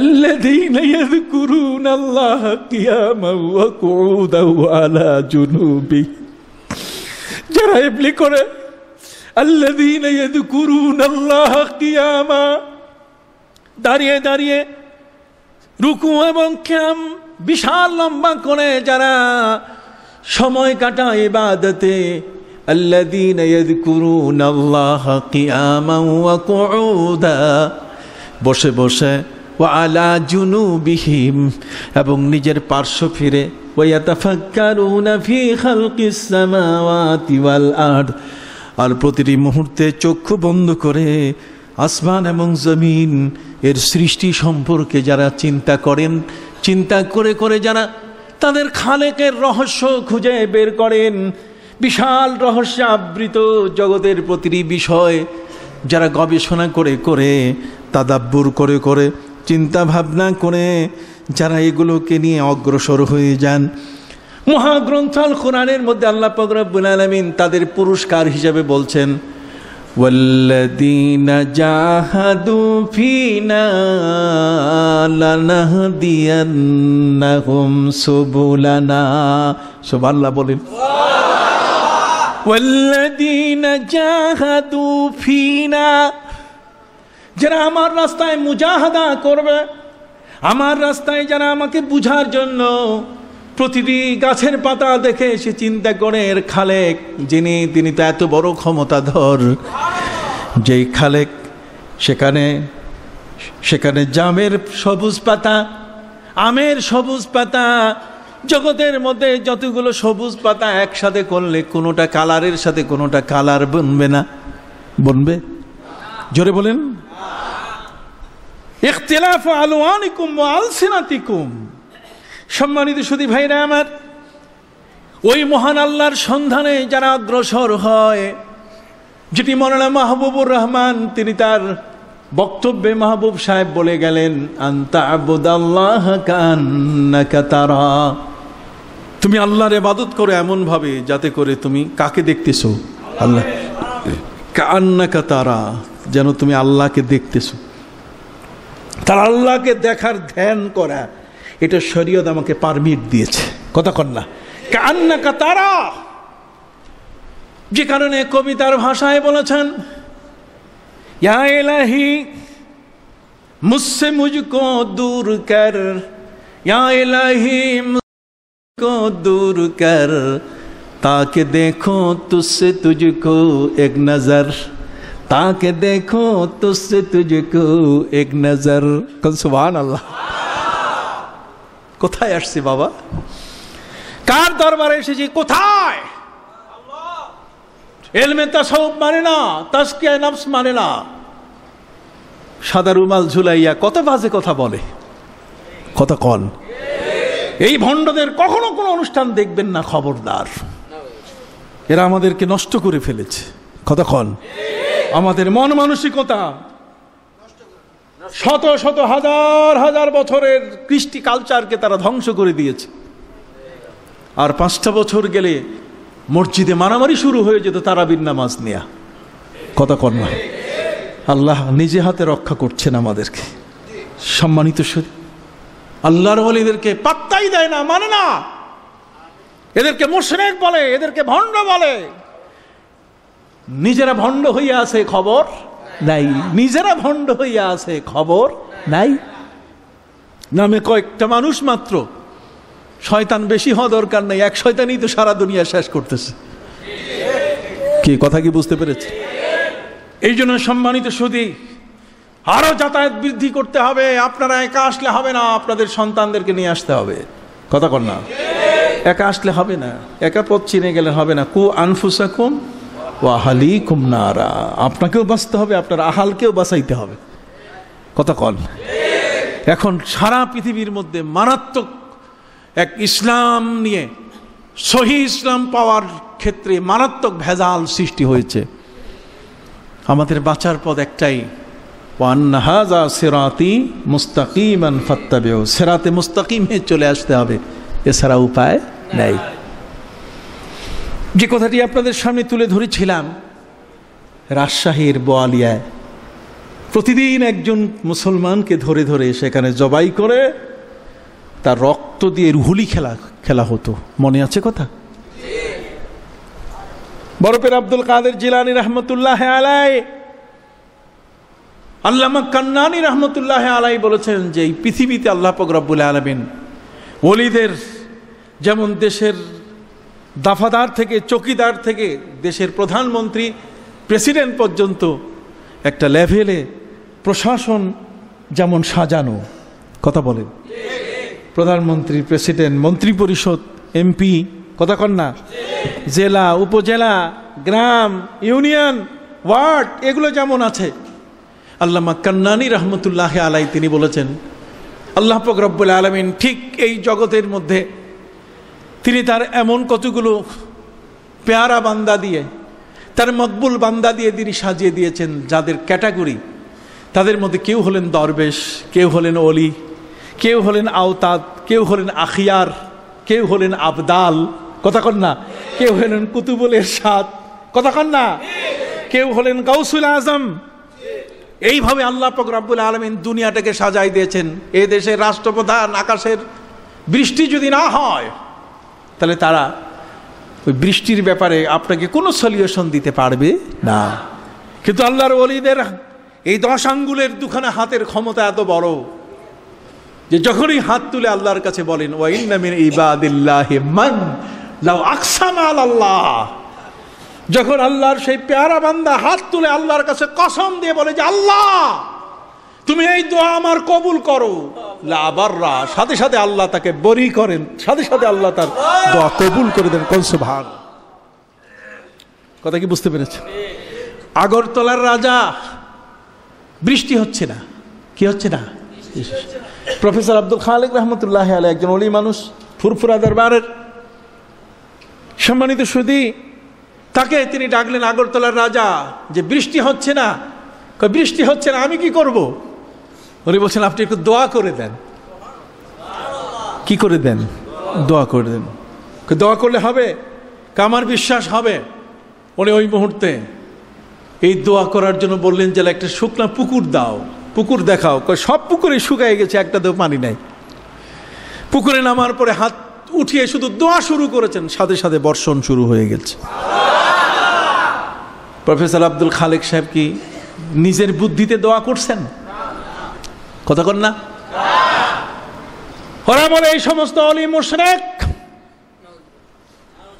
অথচ আপনি দেখেন আমার নবীজি সাল্লাল্লাহু আলাইহি সাল্লাম জুমার নামাজ পড়াবার জন্য যখন মসজিদে তিনি মিম্বারে বসলেন, খুতবা চলছে, খুতবা চলা অবস্থায় সাহাবায়ে ইকরাম বলেন, হুজুর কোনো বৃষ্টি নাই, অনাবৃষ্টিতে আমাদের মৃত্যু প্রায়, অনাবৃষ্টির কারণে আমাদের পশুগুলো না খেয়ে মরছে, ঘাসগুলো সব শুকিয়ে গেছে। হে রাসূল, আমরা তো মহাবিপদে, আপনি আল্লাহর কাছে বলুন আমাদের জন্য একটু বৃষ্টির ব্যবস্থা করে দেন।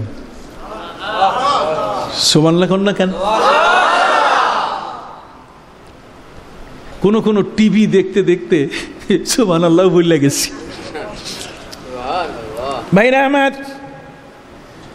আমার নবী সাল্লাল্লাহু আলাইহি ওয়াসাল্লামের কাছে সাহাবায়ে ইকরাম আদমের সাথে আবেদন করলেন, ইয়া রাসূলুল্লাহ, ইয়া হাবিবাল্লাহ, আমাদের পশুগুলো এগুলো মরে যাচ্ছে, পানি নাই, বৃষ্টি নাই। হে রাসূল, আমাদের নিজেদের মারাত্মক কষ্ট হচ্ছে, মরুভূমিতে আমরা বাস করি, কোনো পানির ছোঁয়া নাই। হে রাসূল, দয়া করে আপনি আমাদের জন্য বৃষ্টির দোয়া করুন। একটু দরুদ শরীফ পড়েন, সাল্লাল্লাহু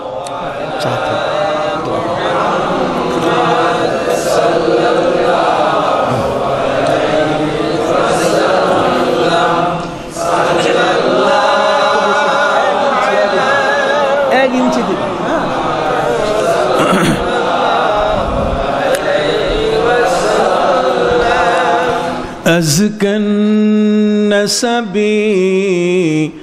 أعلى الحسب أزكى النسب أعلى الحسب كل العرب في خدمته صلى الله على محمد صلى الله عليه وسلم صلى الله على محمد صلى الله عليه وسلم হাজিরিন, আমার নবী সাল্লাল্লাহু আলাইহি সাল্লামের কাছে বলা হলো যে রাসূল আপনি বৃষ্টির ব্যবস্থা করেন। ঠিক এমনটা হযরতে মায়েশা রাদিয়াল্লাহু তাআলার কাছে বলা হলো যে মায়েশা, নবীজি তো রওজা মোবারক, বৃষ্টি নাই, কি করতে পারি?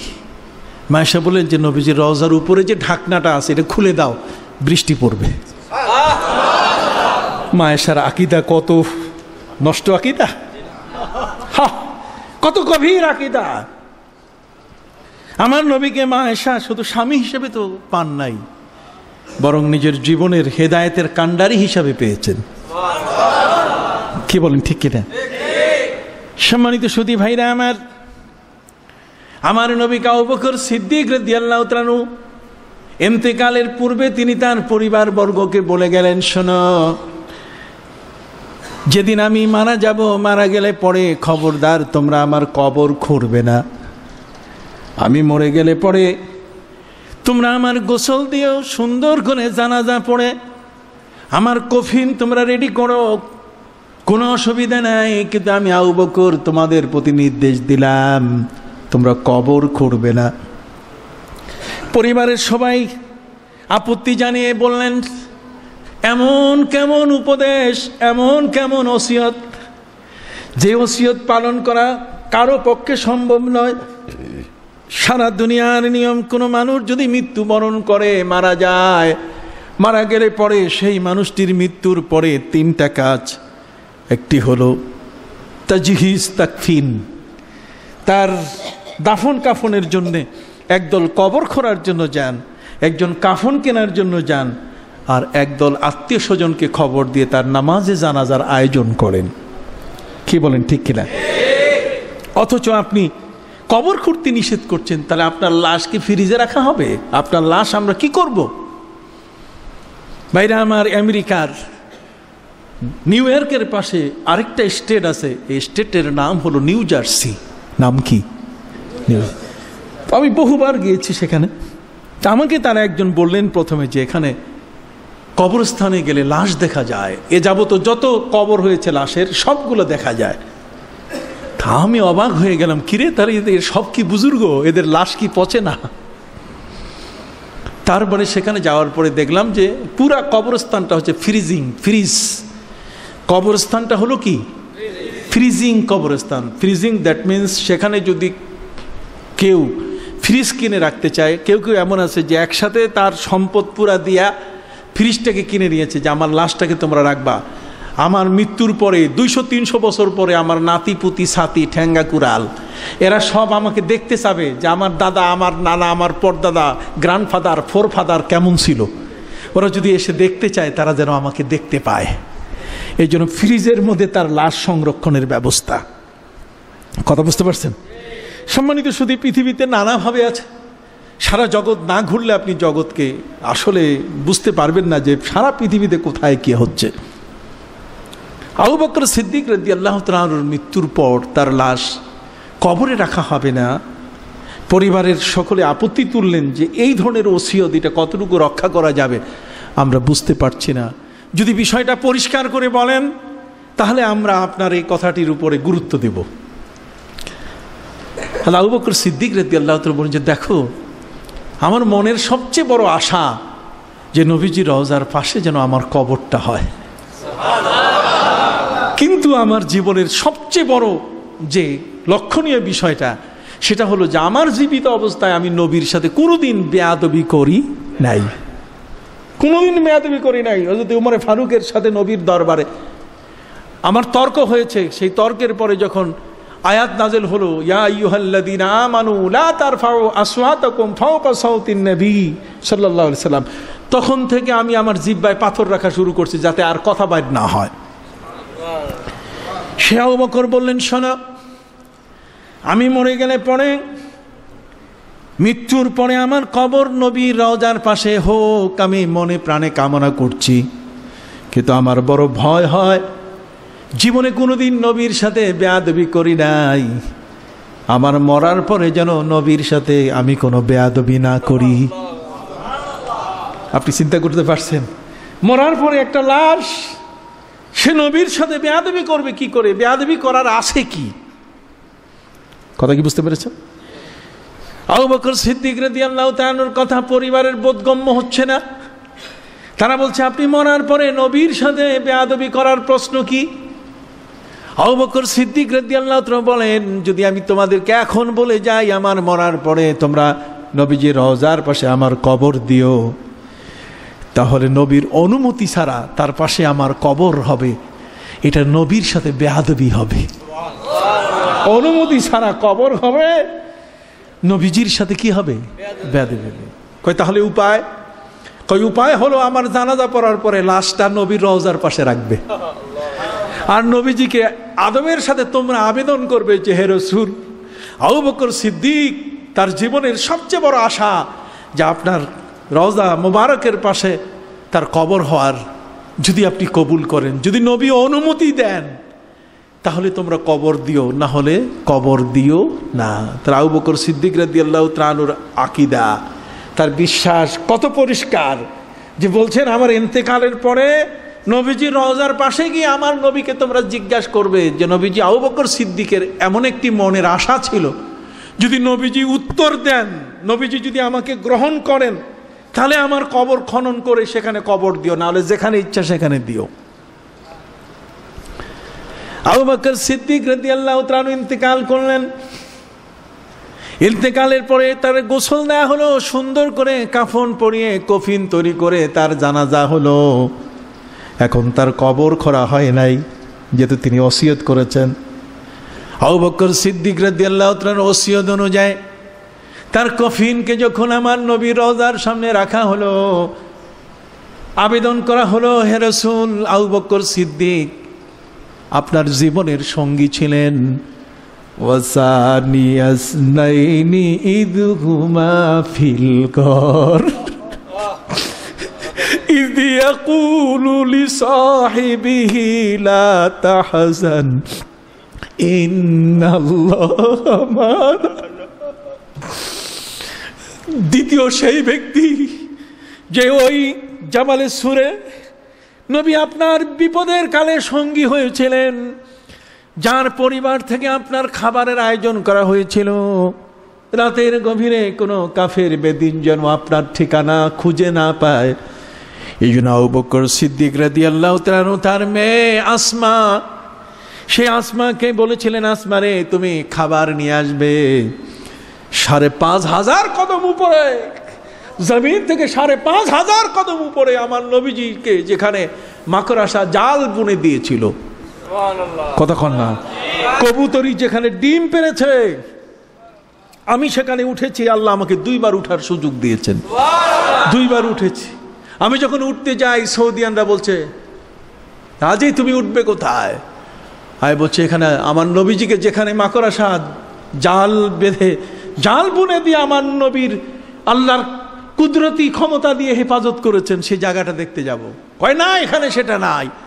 আমি বলছি, ওই যে উপরে লোকগুলো উঠতেছে, এরা কি ভুল করেছে? ওরা বলছে, না, এটা রাস্তা নয়। আমি বলছি, না, 1400 বছরের রাস্তা ছিল এইটা। কথা বুঝতে পারছে? 1400 বছর আগের রাস্তা এইটা ছিল। তুমি এখন যে রাস্তা ছিল, এটা তো সেই দিনের রাস্তা, আর 1400 বছর আগের রাস্তা ছিল মদিনা যাওয়ার কি এটা। সম্মানিত সুধী ভাইরা আমার, সেখানে উঠে আমি অবাক হয়ে গেলাম, যেখানে আবু বকর সিদ্দিক রাদিয়াল্লাহু তাআলা আমার নবীর সঙ্গী হওয়ার পরে থরথর করে কেঁপে উঠলেন। হুজুর, সোরাকা দুষ্ট কাফের যে কোনো মুহূর্তে ধরে বসতে পারে, আমার নবীজি বলেন, আবু বকর তুমি ভয় করো না, আল্লাহ আমাদের সাথে আছেন। নবীজি যা বলেছেন আল্লাহ তাই কোরআনের আয়াত নাজিল করলেন। সুবহানাল্লাহ। ওয়াসানিয়া ইসনাইনি ইয হুমা ফিল গার ইয ইয়াকুলু লিসাহিবিহি লা তাহজান ইন্নাল্লাহা মা'ানা। কোনো ভয় করো না, আমাদের সাথে কে আছেন? আল্লাহ আছেন। সে আবু বকর সিদ্দিক রাদিয়াল্লাহু তাআলা আনহু, হে রাসূল, জীবনের সবচেয়ে বড় আশা নিজের মেয়েটাকে আপনার হাতে তুলে দেওয়ার জন্য। মক্কার জমিনে হিজরতের মুহূর্তে মাত্র ৪৫ জন মানুষ যারা হিজরত এখনো করতে পারে নাই। ভাইরা আমার, যদিও হিজরতের পূর্বে মুসলমানের সংখ্যা ছিল মাত্র ৭০০। কত? তার মধ্যে ২০০ই চলে গেছিলেন ইথিওপিয়ায়। কোথায়? ইথিওপিয়ায়। এগুলো আপনাদের জানা দরকার। এজ এ মুসলিম হিসেবে আপনি এগুলো জানবেন না। এই তথ্যগুলো আপনার না জানলে আপনার মাথা ফ্রেশ হবে না। সম্মানিত সুধী, হিজরতের পূর্বে মুসলমানের সংখ্যা ছিল মাত্র কত? ৭০০। কথা বুঝতে পারছেন? এই ৭০০-র মধ্যে প্রায় ২৫০-র মতো তারা মদিনায় চলে গেছিলেন। নবীজি বলছেন, আমি স্বপ্নে দেখছি খেজুরওয়ালা দেশে আমি হিজরত করতেছি। সাহাবা একরাম বলছেন, কই খেজুরওয়ালা দেশ তো মদিনা ছাড়া আর অন্য কিছু না, ইয়াসরিব। কাজেই তারা সেখানে হিজরত করে চলে গেছেন আগে ভাগে। কথা বুঝতে পারছেন? ইথিওপিয়ায় যেখানে পার্লামেন্টে দাঁড়িয়ে হযরতে জাফর তাইয়ার রাদিয়াল্লাহু তাআলা আনহু সেখানে সূরা মরিয়ম তেলাওয়াত করেছিলেন।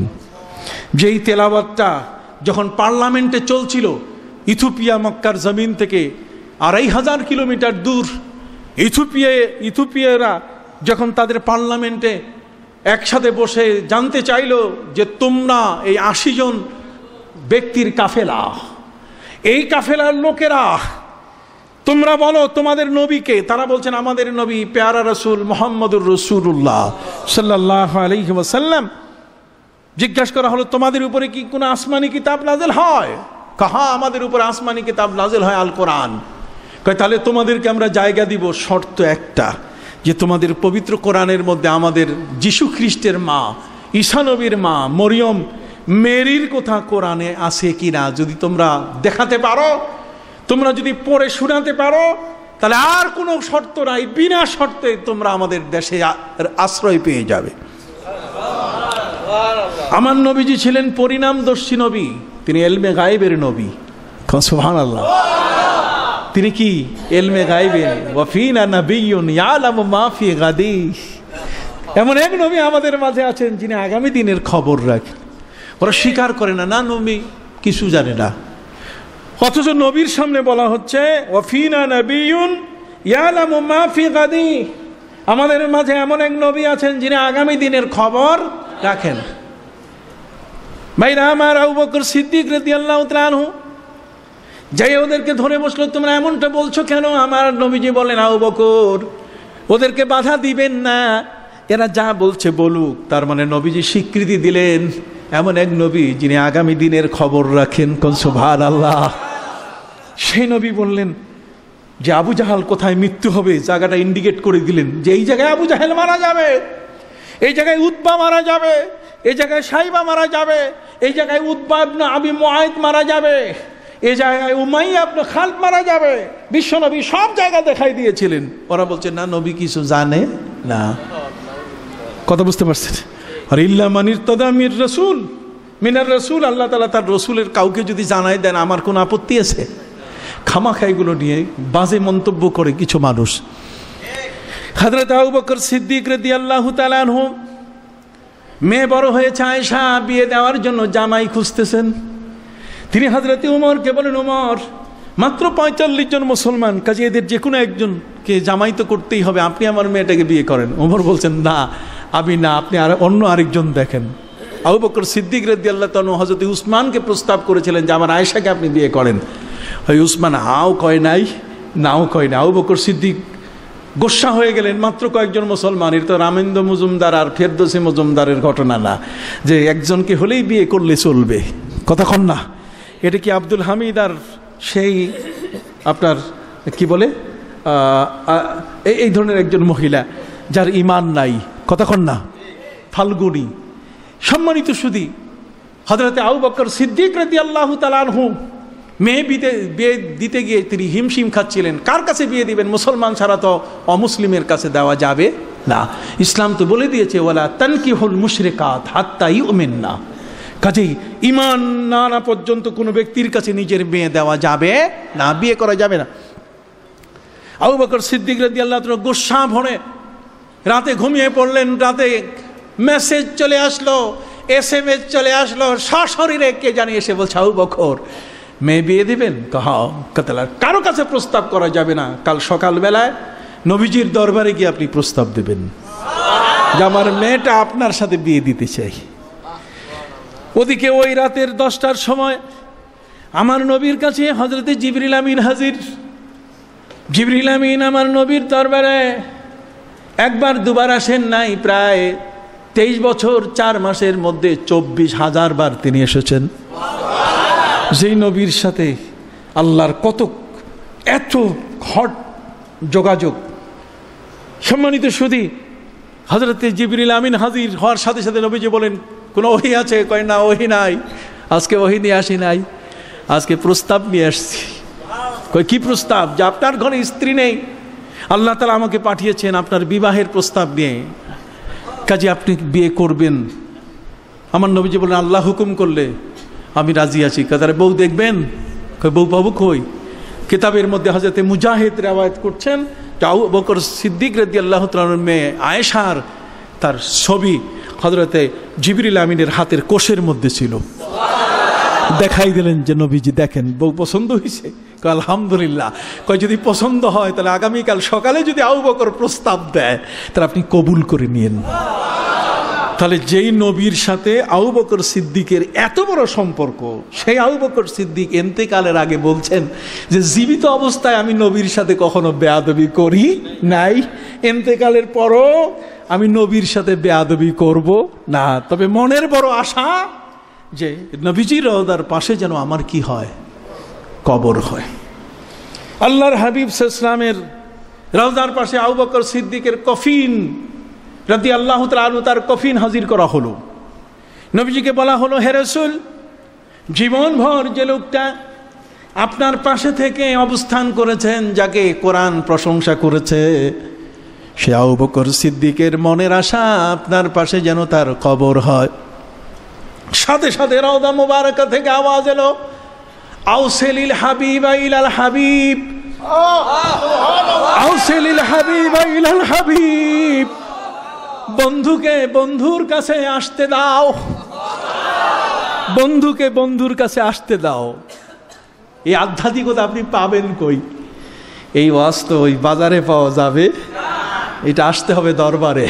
এটা বাজারের ওয়াজ না, এটা হলো দরবারের ওয়াজ। এখানে না আসলে হেদায়েত পাওয়া যাবে না।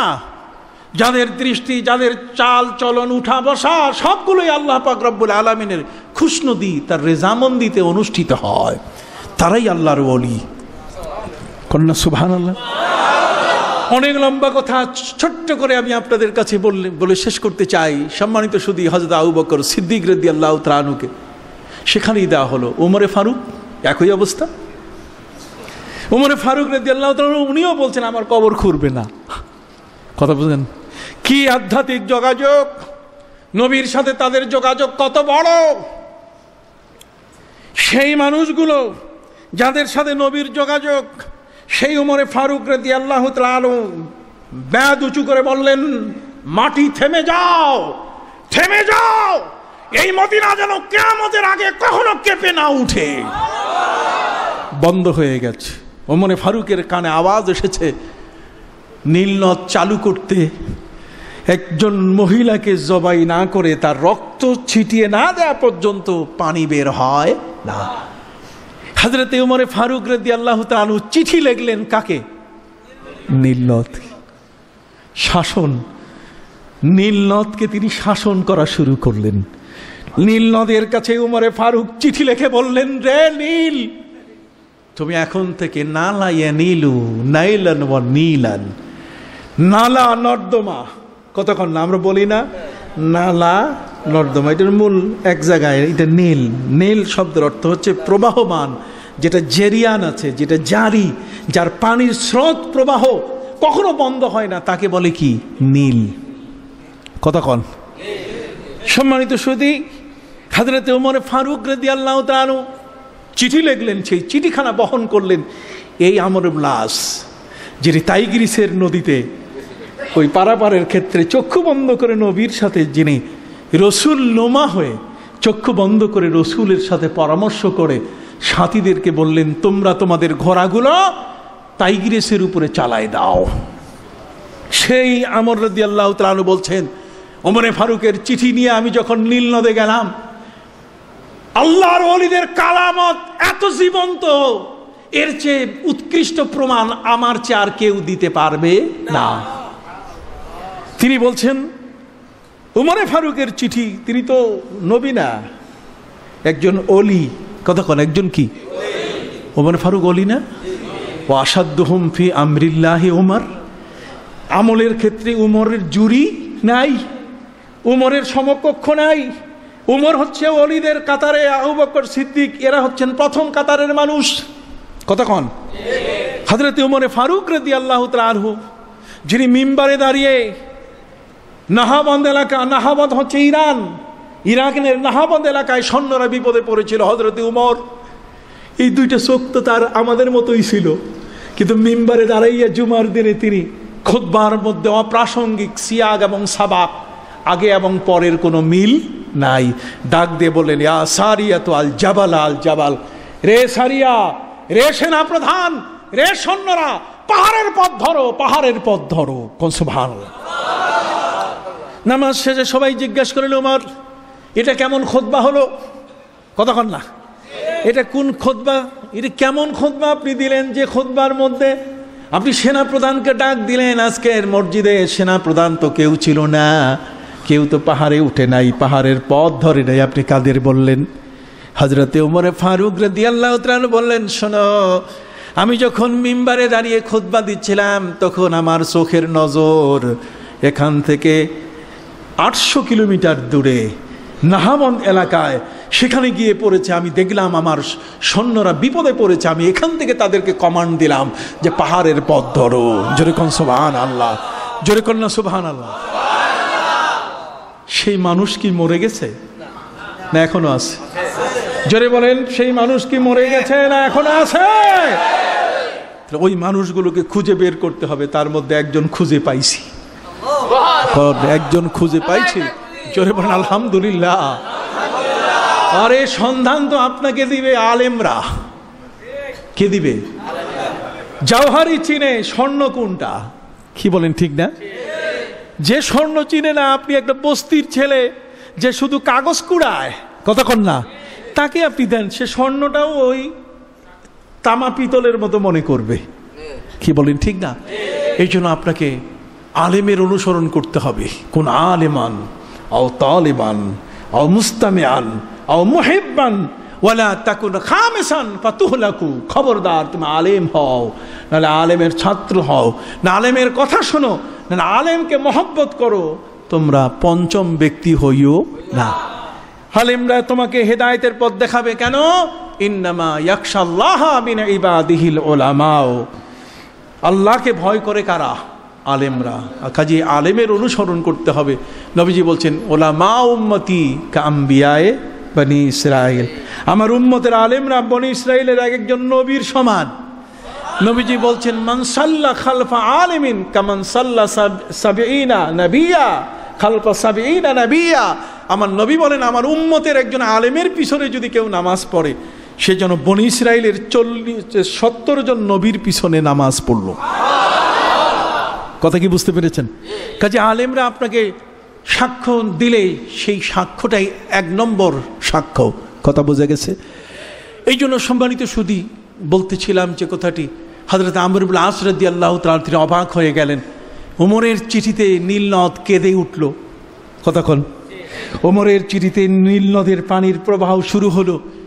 নীলকে তিনি বললেন, ওমর, যে তোমার প্রবাহ তুমি চালু হয়ে যাও, না লাইয়া নীলু লাইলান, তুমি চালু হয়ে যাও, আর যেন কোনোদিন তোমার পানি বন্ধ না হয়। হযরত আমর ইবনে আস রাদিয়াল্লাহু তাআলা বলেন, যে কারামত এত শক্তিশালী জীবনে কোনোদিন দেখি নাই। ওমর ফারুক রাদিয়াল্লাহু তাআলা আনহুর চিঠিখানা, নীল নদের সেই ধুধু বালু উঠছে এমন, ওই ধুধু বালুর উপরে যখন আমি চিঠিখানা ছেড়ে দিলাম, চিঠিখানা পড়ার সাথে সাথে পানির ফোয়ারা চতুর্দিক থেকে জারি হয়ে গেল। দেখতে দেখতে আমার হাঁটু পানিতে ডুবে গেল, কোমর ডুবে যাওয়ার পালা। আমি সাঁতার জানি না, আমি তড়িঘড়ি উপরে উঠে নজর দিয়ে দেখলাম আবার পূর্বের মতো সেই নীল সাবেক অবস্থায় ফিরে গেল। কোন সুবহানাল্লাহ। সেই আমর ইবনে আস রাদিয়াল্লাহু তাআলা আনহু বলেন, আমি আবু জাহালের পক্ষ থেকে ইথিওপিয়ায় গিয়েছিলাম, মুসলমানদের কেন জায়গা দেওয়া না হয়।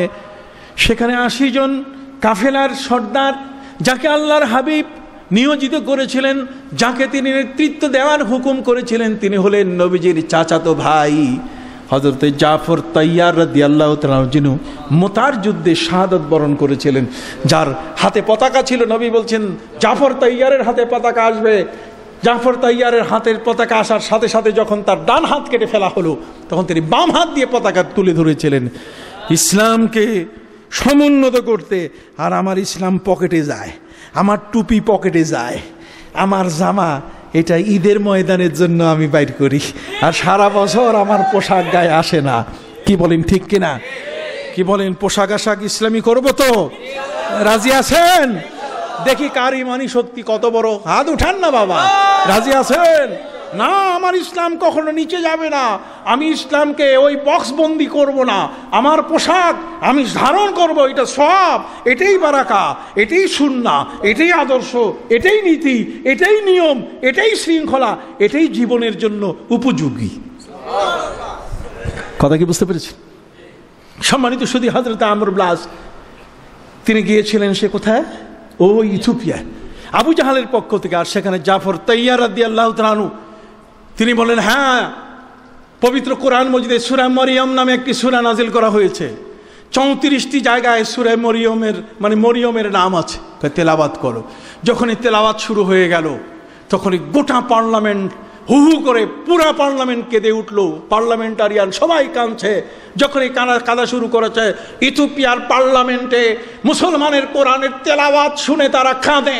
আর আমার নবী মক্কার জমিনে, আমার আল্লাহ বলছেন, হে নবী, আপনি মক্কা থেকে ইথিওপিয়ার পার্লামেন্ট দেখেন, সেখানে কান্দা কিভাবে কাদাকাটি করতেছে। কোন সুবহানাল্লাহ। দিস ইজ এ তাসাউফ, এটার নামই তাসাউফ। কথা বুঝেন নাই? এটার নামই হচ্ছে আধ্যাত্মিকতা। সাল্লাল্লাহু আলাইহি সাল্লাম মক্কার সেই জমিন থেকে তিনি সরাসরি ইথিওপিয়ার পার্লামেন্ট দেখা শুরু করেছেন। পবিত্র কোরআন তার ডকুমেন্টারি অবস্থান তৈরি করে দিয়ে স্পষ্টভাবে সেখানে ডকুমেন্টারি উপস্থিত করেছে।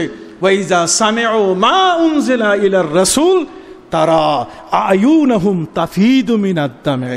হে নবী, আপনি মক্কার জমিন থেকে দেখতেছেন ইথিওপিয়ার পার্লামেন্টে যারা কাঁদতেছে, তাদের চোখের পানি গালের উপর দিয়ে কিভাবে নিচে গড়িয়ে পড়ছে, আপনি সেটা চোখ দিয়ে দেখা শুরু করেছেন। এটাই হলো আল্লাহর ওলিদের কি কারামত। কথা কন না, আল্লাহর ওলিদের কারামত এটাই। এরা নবীদের ওয়ারিস। কথা কন না, এরা নবীদের কি খালি ওয়ারিস না, প্রকৃত ওয়ারিস, আসল ওয়ারিস, ভেজালি ওয়ারিস না। আমাদের তো বহু ভেজাল, কথায় ভেজাল, কাজে ভেজাল, খাওয়ায় ভেজাল, মালে ভেজাল, চিন্তা চেতনায়, কিন্তু তাদের কোনো ভেজাল। আল্লাহ তাদেরকে মাহফুজ রেখেছেন। কি রেখেছেন? মাহফুজ। দুনিয়াদার নন তারা, দুনিয়ার কোনো জিনিস তাদেরকে স্পর্শ করে না।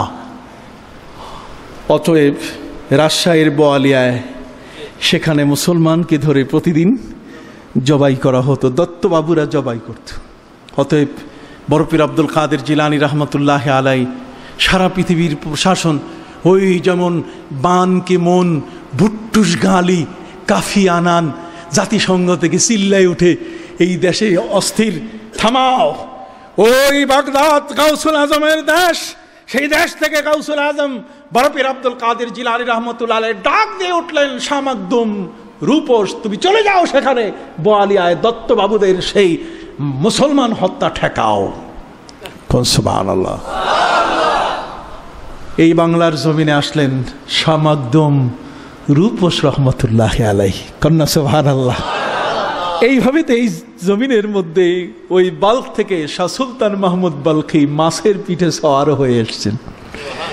এখানেই বাবা শাহ আদম সহ এখানে আসলেন শাহজালাল ইয়েমেনি, এখানে আসলেন এই সমস্ত অলিয়া উলিয়া যাদের পদধূলিতে আজ বাংলার জমিনে কালেমার উচ্চারণ, কোরআনের তিলাওয়াত, যেখানে জিকির আজকার, যেখানে অসংখ্য মসজিদ, 3,44,000 মসজিদের দেশ বাংলাদেশ। সারা পৃথিবীতে আর এমন একটি দেশ নাই। সেই অলিরা তাদের নিরন্তর খেদমত করে তারা যাচ্ছেন। ওই খেদমতের ফসল হিসাবে আমাদের দিন টিকে আছে। কথা কন না? তারা যদি এই মসজিদ না করতেন, এই মসজিদ এটা ফু দিয়ে হয় নাই, এটা এমনি এমনি হয় নাই, এটা আল্লাহর প্রকৃত বাছাই করা বান্দার চোখের দৃষ্টিতে যাকে তিনি বলেছেন, কেউ ইচ্ছাকৃত এসে একসাথে 3 ফ্লোর করে দিয়েছে। কথা কন না? তাহলে দেখেন তাদের যে কাশিস, তাদের টান, রাগাবাত, তাদের যে আকর্ষণ, দিনের খেদমত, ইচ্ছে করলে তার এই মন তৈরি হতো না, কিন্তু আল্লাহর ওলিকে দেখার সাথে সাথে এইভাবেই সারা পৃথিবীতে আল্লাহর ওলিরা খেদমত করে যাচ্ছেন। নবী রসুলদের পরে কোন নবী তার উম্মতকে দিন প্রচারের দায়িত্ব দেন নাই। একমাত্র আমাদের নবী তার উম্মতকে দিন প্রচারের দায়িত্ব দিয়েছেন। তার কারণ আগের যুগের নবী তাদেরকে আল্লাহর আসনে বসায় ফেলেছে। তারা লাকাদ কাফারাল্লাযীনা ক্বালু ইন্নাল্লাহা হুয়াল মাসীহ ইবনু মারইয়াম, তারা বলে ফেলেছে যে মাসীহ অন্য কেউ নয়, ঈসা তিনি আল্লাহ। তিনি কি? ইন্নাল্লাহা হুয়াল মাসীহ, ইন্নাল্লাহা নিশ্চয়ই আল্লাহ, অন্য কেউ নয়, হুয়াল মাসীহ ইবনু মারইয়াম। নাউযুবিল্লাহি মিন যালিক। কাজী তারা তাদের উম্মতের উপরে আস্থাভাজন ছিলেন না। কিন্তু আমার নবী বলছেন, কিয়ামত পর্যন্ত আমার কোনো উম্মত আমাকে কখনো আল্লাহর আসনে বসাবে না। কোনোদিন আমার উম্মত একজনও বলবে না যে আমি রসুল আল্লাহ, এটা বলবে না। বিশ্বনবীর এতটুকু আস্থা আমাদের উপরে আছে সম্মানিত সুধী। অতএব এই জন্য উম্মতকে তিনি দায়িত্ব দিয়েছেন, বাল্লিগু আন্নি ওয়ালাউ আয়া। তিনি বলেছেন ফালিউবাল্লিগিশ শাহিদুল গায়বা। বিদায় হজের ভাষণে তিনি বলেছেন, তোমরা যারা আজকে আমার আলোচনা শুনলে, অনাগত ভবিষ্যতে কিয়ামত পর্যন্ত যারা আসতেছে তাদের কাছে আমার বাণী তোমরা পৌঁছাবে। কথা কি বুঝতে পেরেছেন? কাজী ওয়া আন্না হাযা সিরাতি মুস্তাকিমা, আল্লাহ বলেছেন এটাই সোজা পথ, ফাত্তাবিউ, ওই পথটা ধরো, ওয়ালা তাত্তাবিউ সুবুল, অনেক পদ আছে, কেউ ডুকডুকি বাজায়, দোতারা বাজায়, কেউ টাই বান্ধে, কেউ ইসলামের কথা তর্ক করে, এই অবুক রবি শঙ্কর মঙ্কর কইয়া টুইয়া সব কিছু কইয়া টুইয়া তোমাকে ডাইভার্ট করবে না। এগুলো শুধুমাত্র এগুলো মৌসুমি, এটা আসবে আর কি যাবে। আল্লাহর ওলি যারা তারা প্রকৃত। আসুন আমরা শামসাবাদ দরবারে 3 দিনের এই তালিম অনুষ্ঠানকে আল্লাহ কবুল করে নিন। হুজুর কেবলাকে আল্লাহ সুস্বাস্থ্য দান করুন, এমন একজন অলির তার দীর্ঘায়ু আল্লাহ দান করুন, তার ছায়া থেকে আল্লাহ যেন আমাদের কাউকে বঞ্চিত না করেন। তার সন্তানেরা সবাই যোগ্য, সবাই কি, এবং বাংলাদেশের শ্রেষ্ঠতম জায়গাগুলোতে তারা অবস্থান করছে, আলহামদুলিল্লাহ।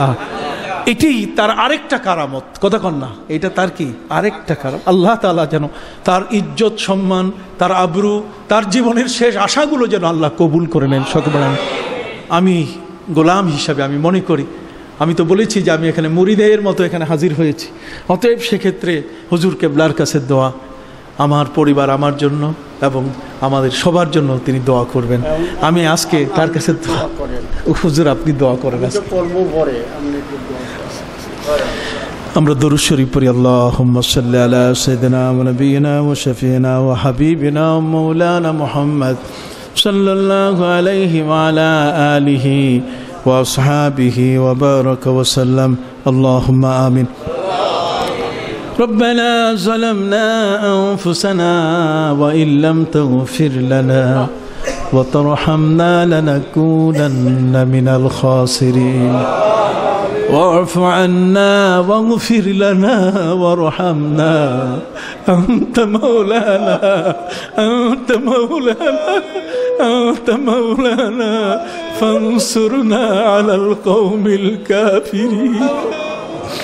ربنا لا تدع لنا ذنبا إلا غفرته ولا عيبا إلا سترته ولا هما إلا فرجته ولا دينا إلا أديته ولا مريضا إلا شفيته ولا حاجة من حوائج الدنيا والآخرة إلا قضيتها يا أرحم الراحمين رب العالمين शमशाबाद दरबार शरीफ है मरकज दावतुल हक कमप्लेक्स है 3 दिन ব্যাপী তালিমি মাহফিলের আজকের প্রথম দিবসে আল্লাহ যা কিছু আলোচনা হলো অসংখ্য অগণিত মানুষ এখানে উপস্থিত হয়েছেন আল্লাহ দূর দূরান্ত থেকে অনেকেই মুসাফিরি বেশে এখানে হাজির হয়েছেন রব্বুল আলামিন এই 3 দিনের তালিমি মাহফিলকে আল্লাহ আপনি কবুল করে নেন রব্বুল আলামিন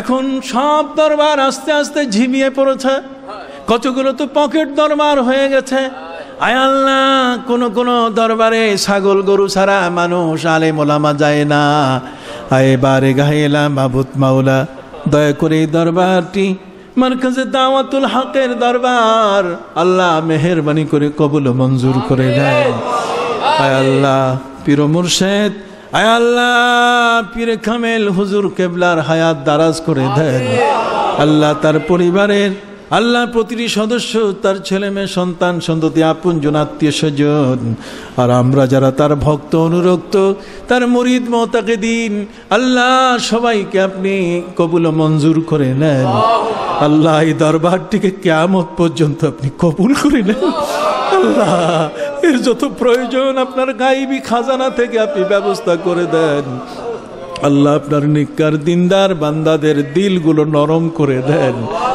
হুজুর কেবলার আশাগুলো আল্লাহ কবুল মঞ্জুর করে নেন আল্লাহ তিনি যেন সবগুলো দেখে যেতে পারেন আল্লাহ বাংলাদেশের যেন শ্রেষ্ঠ দরবার হিসাবে আল্লাহ এই দরবারটি পরিণত হয় আল্লাহ কবুল করেন আল্লাহ হেদায়েতের আলো মদিনার আলো যেন এখান থেকে চতুর্দিকে ছড়িয়ে পড়ে আল্লাহ আপনি কবুল মঞ্জুর করে নেন ছোট ছোট বাচ্চাদের হেফজ কোরআনের তিনি ব্যবস্থা করেছেন তালিম তালকিনের ব্যবস্থা রয়েছে খানকা শরীফের ব্যবস্থা আল্লাহ জগতে আজকে অনেক মানুষ আধুনিকতার ছোঁয়ায় নিজের ঈমান আমলকে ধ্বংস করে দিচ্ছে সেই তুলনায় ঈমান আমলের হেফাজতের কারখানা তিনি খুলেছেন আল্লাহ মেহেরবানি করে আপনি কবুল মঞ্জুর করে নেন কোন দুষ্ট লোক কোন দুরাচার আল্লাহ কেউ যেন এটাকে কোনো ক্রমে ক্ষতিগ্রস্ত করতে না পারে আল্লাহ আপনি কবুল করে নেন রব্বুল আলামিন আমি গুনাহগার আল্লাহ কাবা ঘরের যাত্রী হিসেবে আপনার শাহী দরবারে ফরিয়াদ পাশের যতটুকু জায়গা যেখানে প্রয়োজন আল্লাহ আপনার গায়বী খাজানা থেকে ব্যবস্থা করে দেন আল্লাহ এর মালিক পক্ষকে আপনি রাজি করে দেন তারা যেন এই কমপ্লেক্সের জন্য আল্লাহ জমিনগুলো ছাড় দিয়ে যেন আল্লাহ এখানে পুরা দিনের আলোকিত দরবারের আয়োজন করার সাহায্য করেন আল্লাহ দয়া করে কবুল করে নেন আল্লাহ আমাদের দেশটির উপর রহম নাজিল করুন আল্লাহ জঙ্গিবাদ থেকে দেশকে হেফাজত করুন আল্লাহ প্রতিটি ঘরে ঘরে শান্তি দান করুন জালেমের জুলুম থেকে মজলুমকে আল্লাহ হেফাজত করুন আল্লাহ আমাদের অন্তরগুলো সিনাগুলো ইলমে তাসাউফ তাজকিয়ায়ে নফস দিয়ে আল্লাহ আপনি পরিপূর্ণ করে দেন আল্লাহ আমাদের দিলের কালিমাগুলো দূর করে দিয়ে আল্লাহ আমাদের আবেদ হিসাবে কবুল করে নেন আল্লাহ আমলকারী হিসাবে কবুল করে নেন আল্লাহ যে আমলে জান্নাত পাওয়া যাবে এমন আমলগুলো করে করে যেন জান্নাতে যেতে পারি কবুল করে নেন আল্লাহ এই এলাকার যত মানুষ যত ব্যবসায়ী যারা এখানে এসছেন আর যারা দান করে শরীক হচ্ছেন যারা আসতে পারেন নাই আল্লাহ সবাইকে আপনার রহমতের হাতে সুপুর্দ করলাম রব্বুল আলামিন আয় আল্লাহ খাস করে সবাইকে আপনি সুস্থ রাখুন ভালো রাখুন যার যার নেক আশাগুলো পূরণ করে দেন পর্দার আড়ালে মা বোনদেরকেও আল্লাহ তাদের নেক নিয়তগুলো পূরণ করে নেন আল্লাহ পৃথিবীর প্রতি ইঞ্চি মাটিতে শান্তি দান করুন ও সাল্লাল্লাহু তাআলা আলা খায়রি খালকিহি ওয়া নূরি আরশিহি সাইয়্যিদিনা ওয়া মাওলানা মুহাম্মাদিন ওয়া আলা আলিহি ওয়া সাহবিহি আজমাইন سبحان ربك رب العزة عما يصفون وسلام على المرسلين والحمد لله رب العالمين بحرمة لا إله إلا الله محمد رسول الله.